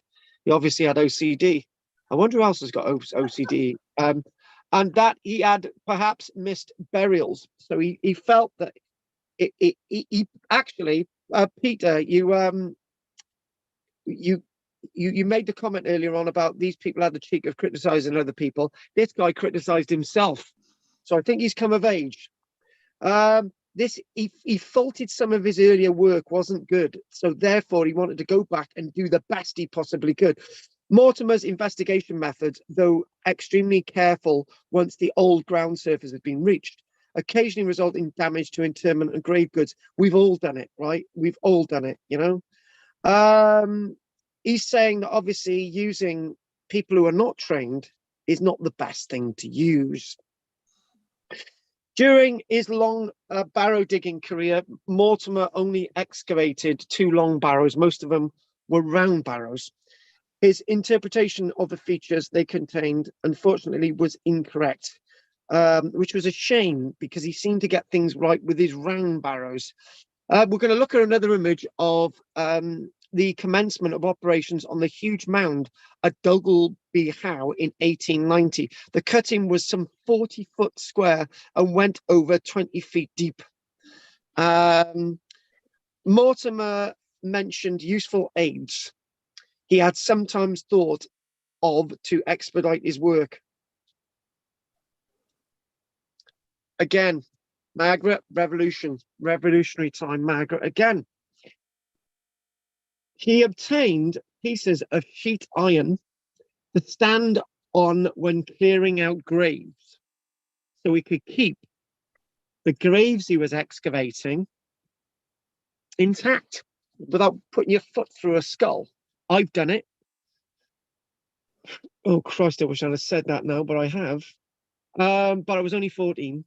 These protected everything beneath from the trampling of the workmen and otherwise much facilitated our work.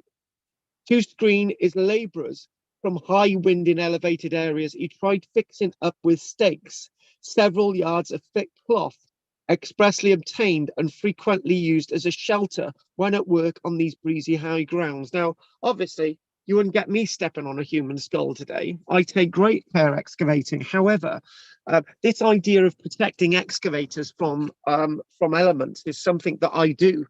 Not only do I make sure that people wear toe cap boots, high vis and helmets, all my excavations, where possible, we do under tents. So this is something that our Mortimer this guy's influenced me from the grave. Another amusing innovation was not apparently a great success. This was a specially made umbrella, sufficiently large to cover a large party at work. Well, you can remember that those large umbrellas that I had printed with Archaeology Cymru on when we went to Vindolanda, they didn't last long in the wind and rain, did they, Pat? Despite its protection, the diggers were compelled to defer their examination. Incidentally, Mortimer sometimes mentioned work carried on under arduous weather conditions. On one day in April 1866, the weather was very cold, with snow falling upwards of 2 hours. The first few days were unusually fine, but afterwards there was a heavy fall of snow, and the weather during the remainder of the time was mostly of a very wintry character, causing our work to be conducted under adverse conditions. That's really interesting. April 1866. We had snow here in West Wales in April 2023. What do you say about that, Margaret? Right, okay, look at this plan. Whoa, loving it. Loving it. It looks a bit crude, but a section through the massive tumulus reveals the structural details of the barrow and the positions of the collective burials. The flat top is evidence of a truncation from a medieval post mill. Now, what we were, that sort of what we were talking about earlier on, I don't know who mentioned it, it's gone out of my head about sort of using some of these mounds. So one of you say it. One of you is talking about using these mounds for gun emplacements in the Civil War, and this one was actually used to house a medieval post mill. So in other words, these mounds you could see are useful throughout history. And this is another point, folks, right? This is another point. This guy is actually telling us about other uses of mounds before you get to the archaeology. That's really interesting. And it's something that maybe Merriweather could have told us when he excavated the Silbury Hill, that it was used in the medieval period for something else. But obviously, when you've dug through it, you miss all that. But this guy was interested in other stuff. On the other hand, the weather was sometimes too hot. At Painsthorpe in 1867, the weather was so hot that at times we had to protect ourselves from the scorching sun by sheltering under our conveyance, whilst the servant mowing thistles in the same field divested himself of all clothing, save his shirt and boots, and wandered around in the nuddy. How can you do that? I don't. He also noted that Heddon Howe was dug during 7 delightful days of the most beautiful summer sun has experienced for many long years. Do you know what? This is so good. This is so close to what we're talking about with modern archaeological experience. It's just so great. And you know, one of the things that we're going to be doing is looking at the Ness of Brodgar excavations. No, I'm not really sure we'll do it next week, but all the excavation work that's been done there under different conditions. Weather is important when you're looking at archaeology, simply because weather can affect what you see on an archaeological dig. So say, for example, it's damp, you can tell a difference in soil color, right? If it's very dry, the soil looks all the same. This is why we wet excavations when we're excavating. Mortimer plans show clearly position and orientation of many inhumation burials he uncovered. So obviously, this is going to be a cross-sectional view, isn't it? I don't know, but it's cross-sectional view, isn't it? So he commenced opening on the detached and broken human bones found by him in the graves in certain Barrow groups. Many of these, he felt, are not those of bodies disturbed by the introduction of later and secondary interments, but are the remains of victims who have been sacrificed in obedience to some cruel superstition. Obviously, whether he's got that right or wrong, it's again for other people to question. But by creating plans and taking photographs of some human remains, finally, after all these months. So in other words, what you've got plans, and you can double check them with the photographs. You can go with both. Mortimer's keen sense of observation, I would say, and innovation of using modern technology, it is, for me, a man coming of age within the archaeology. Now, we're coming very close to the end of Barrows now, and we will get to the end of it in 15 minutes. But Mortimer does not seem to have followed the practice of Hoare and Bateman in placing metal tablets in barrows excavated by him as a record of the opening of mounds. Bloody hell, he should have, because this guy's a master. However, on at least one occasion, he deposited a memento of one excavation in a barrow. This was a metal plate with the inscription, which said as follows. And can I say, folks, in my excavations, I used to leave a Union Jack flag as a membrane. Don't ask why. I had a collection of Union Jack flags. So in the bottoms of trenches, as we backfilled, I put a Union Jack flag to indicate that I'd excavated there. But on this guy, I know you all think I'm nuts, so don't worry about it. This guy, our friend Mortimer, again, this name should enshrine in our mind. Let's give you some. Let's tell you. I'm loving this Mortimer, John Robert Mortimer, 1825, 1911. Remember that name forever.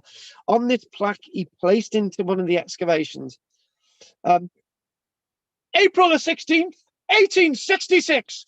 From this grave beneath the tumulus, J.R. Mortimer of Fimber, in the presence of Miss Sykes of Sledmere, exhumed 2 vases and the remains of 14 human skeletons comprising various ages.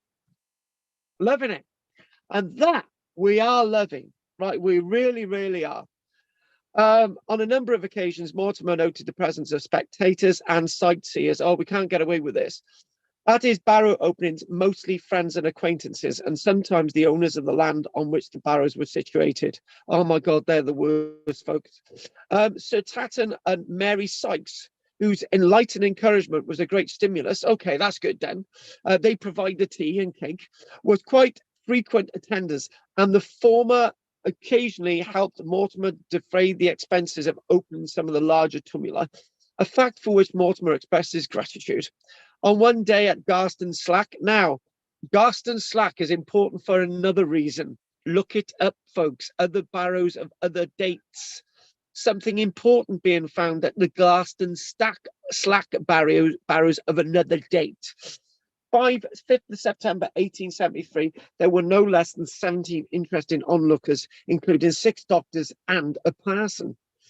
Mortimer described one amusing incident when the local shepherd, Mr. Rooks, an aged deaf individual, observed their investigations at Hugate in August 1882.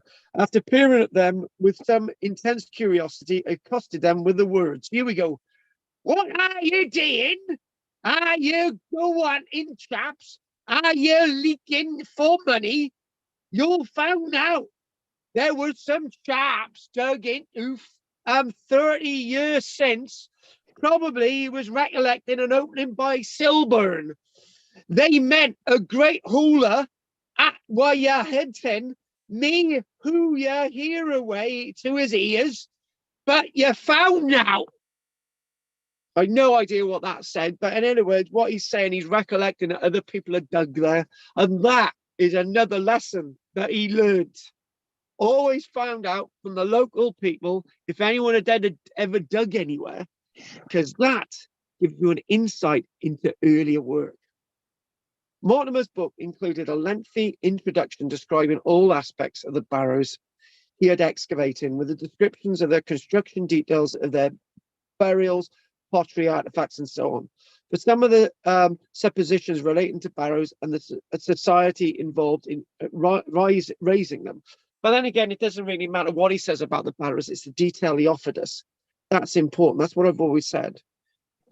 He may have felt that these places represent the places of the sepulchres of chiefs or tribes, clans and families. He may have assumed these things. But Mortimer could put forward no close dating theories for the barrows, among which he spent so much of his life. But that's what we got modern archaeology for. So we're not going to blame him for that. We're not going to chastise his techniques. He may have come up with theories, but he had uncertainties. Now, like other great barrow diggers of the 1800s, Mortimer found pleasure and relaxation in his antiquarian pursuit. There's no crime in that, is there, folks? He says in his own words, finally, I may state that I have often found the pursuit of archaeology and the diversion it affords a delightful relaxation, as well as soothing anecdotally my mind for many of the cares and troubles which so frequently beset the paths of a business life. Mortimer died full of years, still digging in 1911. His fine, tall figure will be greatly missed, his obituary said. And we're coming to the end of Barrow Diggers very shortly today now. But this guy has to be the end of a whole series of lectures about Barrow Diggers. But we've got one last note. The passing of an age. This guy was the end of all the crap. This guy brought archaeology of age. His fine, tall figure in 1911. And this wonderful figure offering us a closing passage, but not quite. For another 5 minutes, we'll talk about the New Age. And where we talk about the New Age, and then we go through this, we talk about this man. This man is Pitt Rivers. Out of everybody that we have mentioned, this is the only one that I was ever taught anything about. Lieutenant General Pitt Rivers, 1827, 1900. He Mortimer and Greenwell was aware of this guy, right? He did the draftsman work for both of them. It's said that this is the father of the modern archaeological methods and famous for his innovations and his careful exploration of both long and round barrows on the Cranbourne estate. But this guy would have learned everything from Mortimer and something from Greenwell, becoming the archaeologist, the child of their loins. The beginning of the 1900s saw the end of the age of the great barrow diggers. It did not see the end of outmoded techniques or the depredations of the pot hunter, since bad excavation and treasure hunting continues to threaten barrows well into our modern age, and they're still not dead, despite scheduling and the threat of fines for damage to field monuments. However, hang on a minute. Just got to make sure I don't run out of power. However, the advent of Lieutenant General Pitt Rivers, who in the last 2 decades of the 1800s used his impeccable techniques in the excavations of the barrows at Cranbourne Chase in Dorset, marked the beginnings of scientific methods in British archaeology. But I feel like from everything that we've been saying at the end of the lecture today, those methods were already with us, thanks to Mortimer.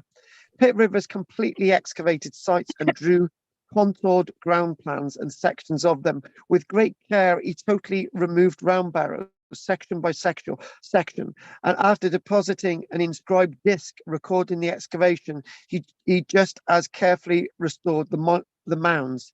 His almost accurate system of excavation could sometimes be said to be unparalleled, even in modern times. His thorough, minute, and painstaking barrow excavations set a standard and an example still thought of exemplary. In particular, his total excavation of War Barrow, W-O-R Barrow, Dorset, an earthen long barrow, can be regarded as remarkable for its time. The report included 30 pages of text, 5 plans and sections, 5 pages of photographs, 14 plates of small finds, 7 double pages of relic tables and details of human and animal remains. With the coming of Pitt Rivers, the story of barrow digging passes out of the scope of what we're going to do in the future. Reviews of modern barrow interpretations and diggings can be found in the appropriate literature, which I'm sure you'll read. Barrows have been an integral part of the English landscape from time immemorial. It is sad, therefore, to close this whole chapter on barrow diggings with the thought that now most of them are gone or reduced to flat lands with artifacts just underneath the surface. It's to be said of the Bronze Age round barrow in Britain that our knowledge of living Bronze Age society is and only can be based almost entirely upon the century of digging that we've looked at in the 1800s. Thus, of primary importance in any of the study is whatever work has been done and whatever we can make of it. Yet at present, when we look at the increasing destruction that is actually caused today by modern farming techniques, it is a melancholy fact that of the great barrow cemeteries clustering round Stonehenge, only one remains relatively undamaged by agricultural operations. Modern bulldozing and deep ploughing have completely erased sites as though they had never existed. And the scheduling and protecting of monuments seems no deterrent to the many unenlightened landowners, though recently more realistic fines are given the desecrators pause for thought. It cannot be too strongly emphasized there is an embodiment of national prehistoric barrows, England's heritage, and not inconveniences to be swept away, either deliberately or in ignorance. So what we're saying there is this: whatever we got left is vital, is important as time signs that if there's any of this archaeology left, we might be able to excavate it in a more precise way than had ever been done before. And finally, there are many landmarks to note on the way, beginning with William Stukeley in the 1700s, shrouded in his Gothic myths and Druid fantasies, and the successors that followed him into the 1700s, Fawcett and Douglas. That was months ago when we did them. The real impetus to Barrow opening came with Hoare and Cunnington at the beginning of the 1800s. The real fathers of the science, maybe. From then, the torch passes to Bateman, to the likes of Warne, Thurman with his skulls, Greenwell and the great Mortimer that we've mentioned today, not mentioning John Ward. Many of the lesser acolytes like Merryweather digging his 28 mounds and the Ball asses. And when we think of piecing together the prehistory, perhaps they did not they did not work quickly enough to give us more of the archaeology that they had excavated. So in other words, what we're talking about, maybe they should have dug a few more mounds because they were lost anyway. The early Barrow diggers, from a diverse and disparate crew, landowners, aristocrats, churchmen, merchants, soldiers, doctors, schoolmasters, candlestick makers, fascinating cross-section of life in the 1800s. Today, they hold a particular abiding place in the hearts of those interested in the study of the prehistoric past and our past in general. Digging in heavy snowfalls, examining graves by candlelight, absent while labourers hewed gashes through great mounds, poring over sun-dried urns, brazen spearheads, they add a touch of colour to a subject felt roughly to be dry and dead. What we're trying to say is that something was achieved. Whatever their motives, the great Barrow diggers have left the legacy of their collections and whatever descriptions. The great Barrow diggers have left the legacy of more than the deriding nature that we've made over some of their works. Their investigations are there, whatever's left for us to see. If one regrets the casual nature of much of their work and their sad failure to locate some of their sites, all their sites accurately, one must remember that they were forerunners and adventurers opening up a brave new world of study. May their spirit of endeavour, though sometimes misplaced, last as long as the barrows they dug, and may time and man continue to spare these minor monuments that have adorned the British landscape for so long the length of breadth of respect that they deserve. And just one last thing, I know some of you want to go and finish, but just to remember of this chart that we showed in an earlier lecture of all those mounds that were dug from Wiltshire all the way through to Derbyshire, Yorkshire, Dorset, Cornwall, Staffordshire, Leicestershire, and lots of counties that are not on that list.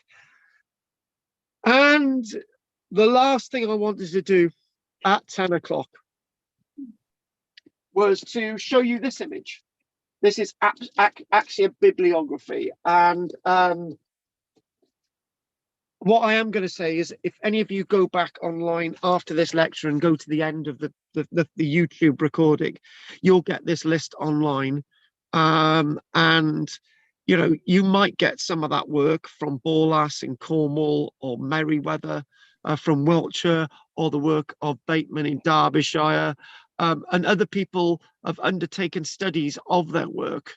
You'll be able to get Stuart Piggott's work on William Stukeley from 1985, and Barry Marsden's work, a relook at the Barrow Night from 1988. You can get them on Amazon, for example. And just thinking that we've actually done quite a lot when we've been looking at the Barrow diggers. And it's sometimes been boring, sometimes it's been fun, sometimes it's been illuminating, sometimes it's been arduous. But overall, we've all learned something. And thank you for joining me on the journey. And next week, we are looking at Orkney. So that's that tonight. So what we are going to do now is, and again, just a reminder, if anyone ever wants to join us on the Monday evening, which is at the end of the month, as Pat is going to, just stay behind at the end and just have a chat with me about it. Right, so what we're going to do, I think what we'll do, we'll ask Dave if he's got anything to say. I'm going to ask Dave, what is that red thing on your top there? What? Oh, it just looks like On there. it looks like a rosette. No, it's a lining. All right, okay, David. Are you? I thought you'd be cold up there. Let me know. It's getting cold here. So, David, anything you'd like to say? No, thank you. Good night, all. It's been an absolute pleasure, David. We'll see you Good night, next David. week. Bye. All right, David. Night night. Right, okay then. Right, who have we got now? Let's do all the women. Right, Andy. Oh, sorry, Andy. I didn't mean it that way. No, that's good. It's kind of like a reflection, isn't it, of just archaeology or developing archaeology from treasure hunting, the history of Barrow diggers. So, but you know, in a way, you're a bit harsh in that word treasure hunting. Maybe at heart, lots of them really did have a great interest, but it was a bit misguided, wasn't it, in some ways? yeah, okay, yeah. You know, I know what you meant. But it's nice. It's nice. I hadn't really ever thought about who developed what practices. I mean, I knew some of them had from other lectures in the past, but how it kind of just, and the respect and the narrative developing about archaeology as well, which is quite interesting. Yeah. Yeah, you are so right, Andy. You know, it's like that enshrined interest that you have and I have, and that's why we're here now. Yep. So thanks for that. Thank you. It's my pleasure, and thanks to those who have gone before us, Andy. We salute you. Right. Okay. Pete, the meat. I'm going to speak only to follow on from Andy and say, yeah, I thought that the use of plaster of Paris that early as well as a way of, I thought that was absolutely amazing. You know, yeah, really fascinating, brilliant. So you know, I'm just reminded that you could have a plaster of Paris cast in the ground, and instead of taking it out the ground, you excavate the layers around the plaster of Paris cast, right? And that when you get down to the base of that post, this thing sticks up in the air, and it's just it's basically in the 1860s. They started to do the same with the bodies at Pompeii. And it's exactly the same technique, but from a completely different genre in a way. These people are excavating mud, they're excavating pumice. There's another aspect of that, just that those post holes that they're casting, that they had to have the skill to excavate it in the first place and not just dig it. You know, that takes quite a lot of practice and knowledge to be able to detect which is the you know, how far to cut and to go down and without destroying what you've got there, especially a pointy one. Yeah. Yes. Do you know what? I'm going to say it. Some of you might hate me, but I don't believe that volunteers should be allowed anywhere near a trowel unless they've got years and years and years worth of experience. It makes me sound very pompous, but then again, archaeology is a skill. And you've got to be able to train people to excavate, to be able to go in the direction that you've mentioned, Andy. It's not about picking up a trowel and thinking you know what's going on. No, and I think we're going to lose out on that in the future as well, because there's not that many people getting practical experience digging these days. So yeah, exactly, Andy, exactly. And so hopefully when we do open the excavation here, that's the type of work that the likes of Adam, who wants to come down here, will learn. So so yes, and basically it'll be done with all the time in the world, which in many ways is something that our friend Mortimer was saying. In a way, he was saying there's no rush, it's got to be done, but let's just do it properly. Right, so who else? So we've done we Peter S, who hasn't got his mic on there. He's gonna blame it on me now. He's gonna say it's your fault. Pete, your mic's on. I just switched it on now. You numpty. Yeah, I'm sorry, but yeah. Peter, do you want some of my nuts? Yeah. I suffered a bit this evening with this damned catheter I've got, and I've been uncomfortable. I'm sorry. In a lot of instances, I wouldn't take too much notice. I was suffering in other ways. Oh, sorry to hear that, Pete. But there we are. Yeah, it happens. But yeah.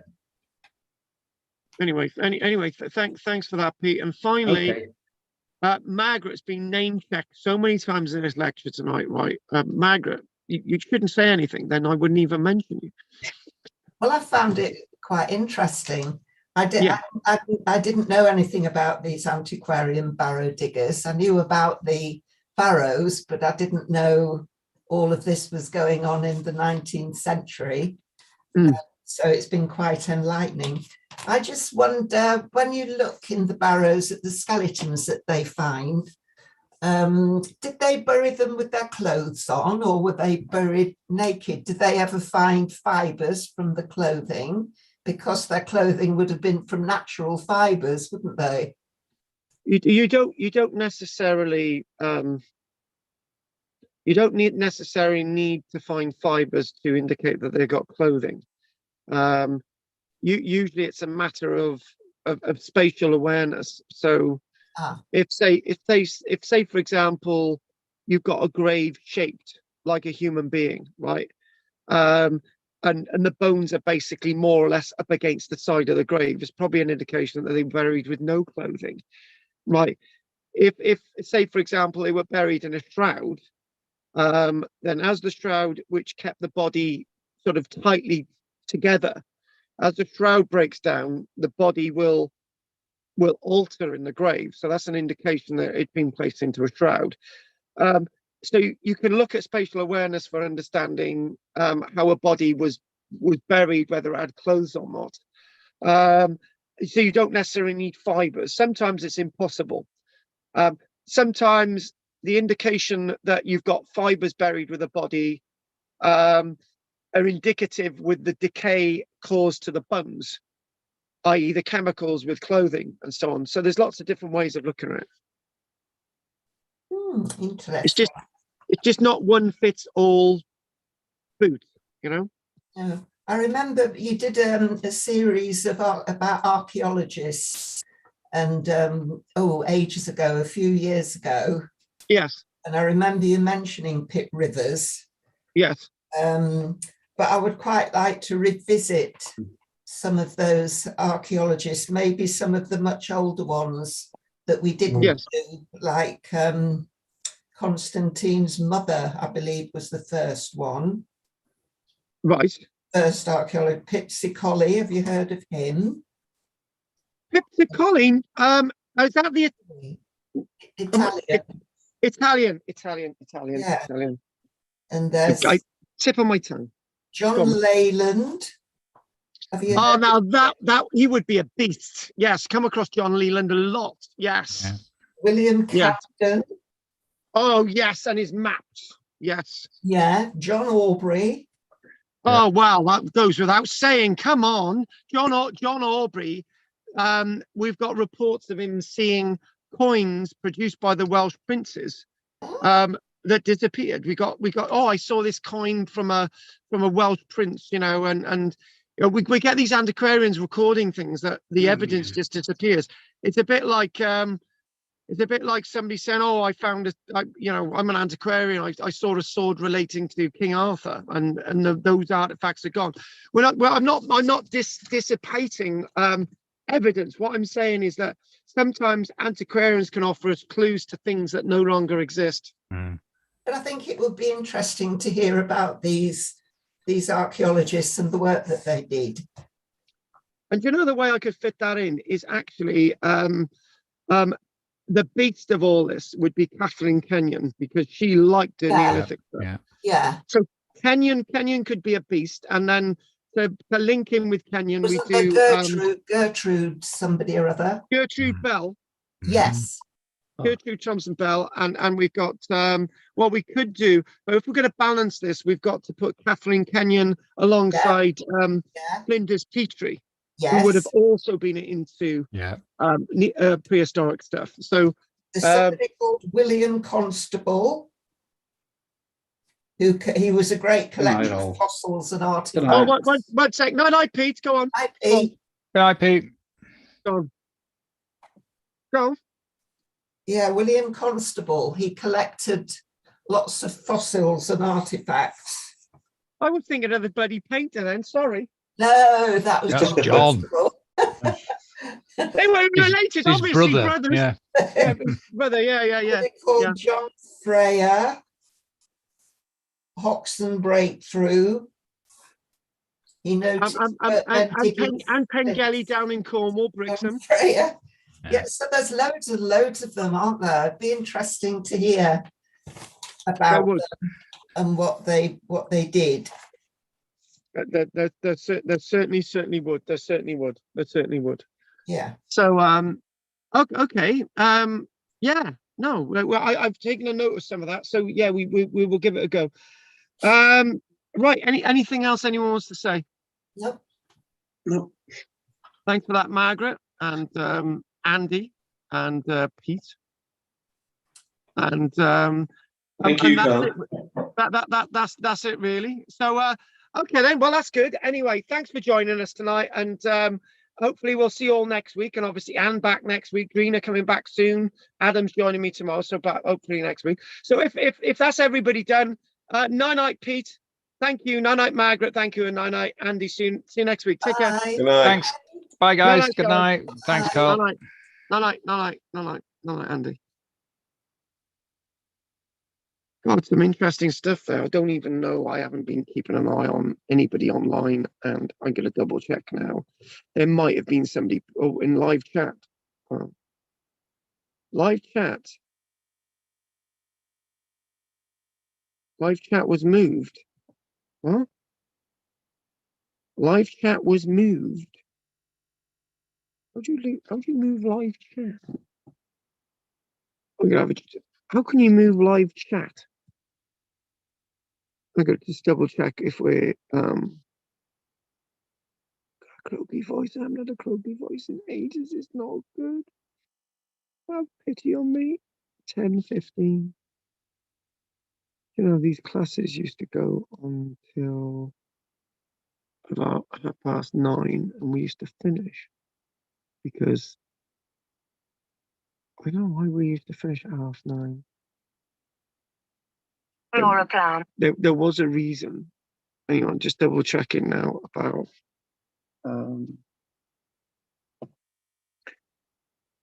we haven't got do we have anybody online? Mexican tale, right? Oh God, I've missed everybody online. Oh God, here we go. Completely missed the whole people talking online, which is a bit of a shame. I'm going to see if there's any comments on there. Anyway, for those three of you watching now, I'm going to look at my chat box. If anyone wants to mention anything, they may do so. Don't forget to like and subscribe. Join the channel. we've got lots of stuff for members now, joining the channel, whatever you want to contribute each month if you join the channel. I'm just going to look in the chat box before we go. Meeting chat. Nothing in the chat box on 3, 2, 1, go. Okay, well, what I'm going to do, I'm going to call that a day now. I'm going to put thanks and good night. Yeah. Oh, as we say, Amar Ohid. And that's it. So it's been a pretty long one tonight. And as I say, don't forget to like and subscribe and join. And Mexican Tale, thanks for joining us. Yeah, that's it. I think I'll have a cup of tea. I had some 2 donuts earlier on. Oh my God, it made me a bit sicky.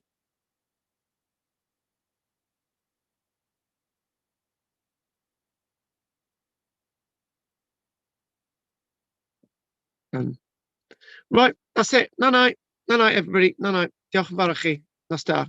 Croeso.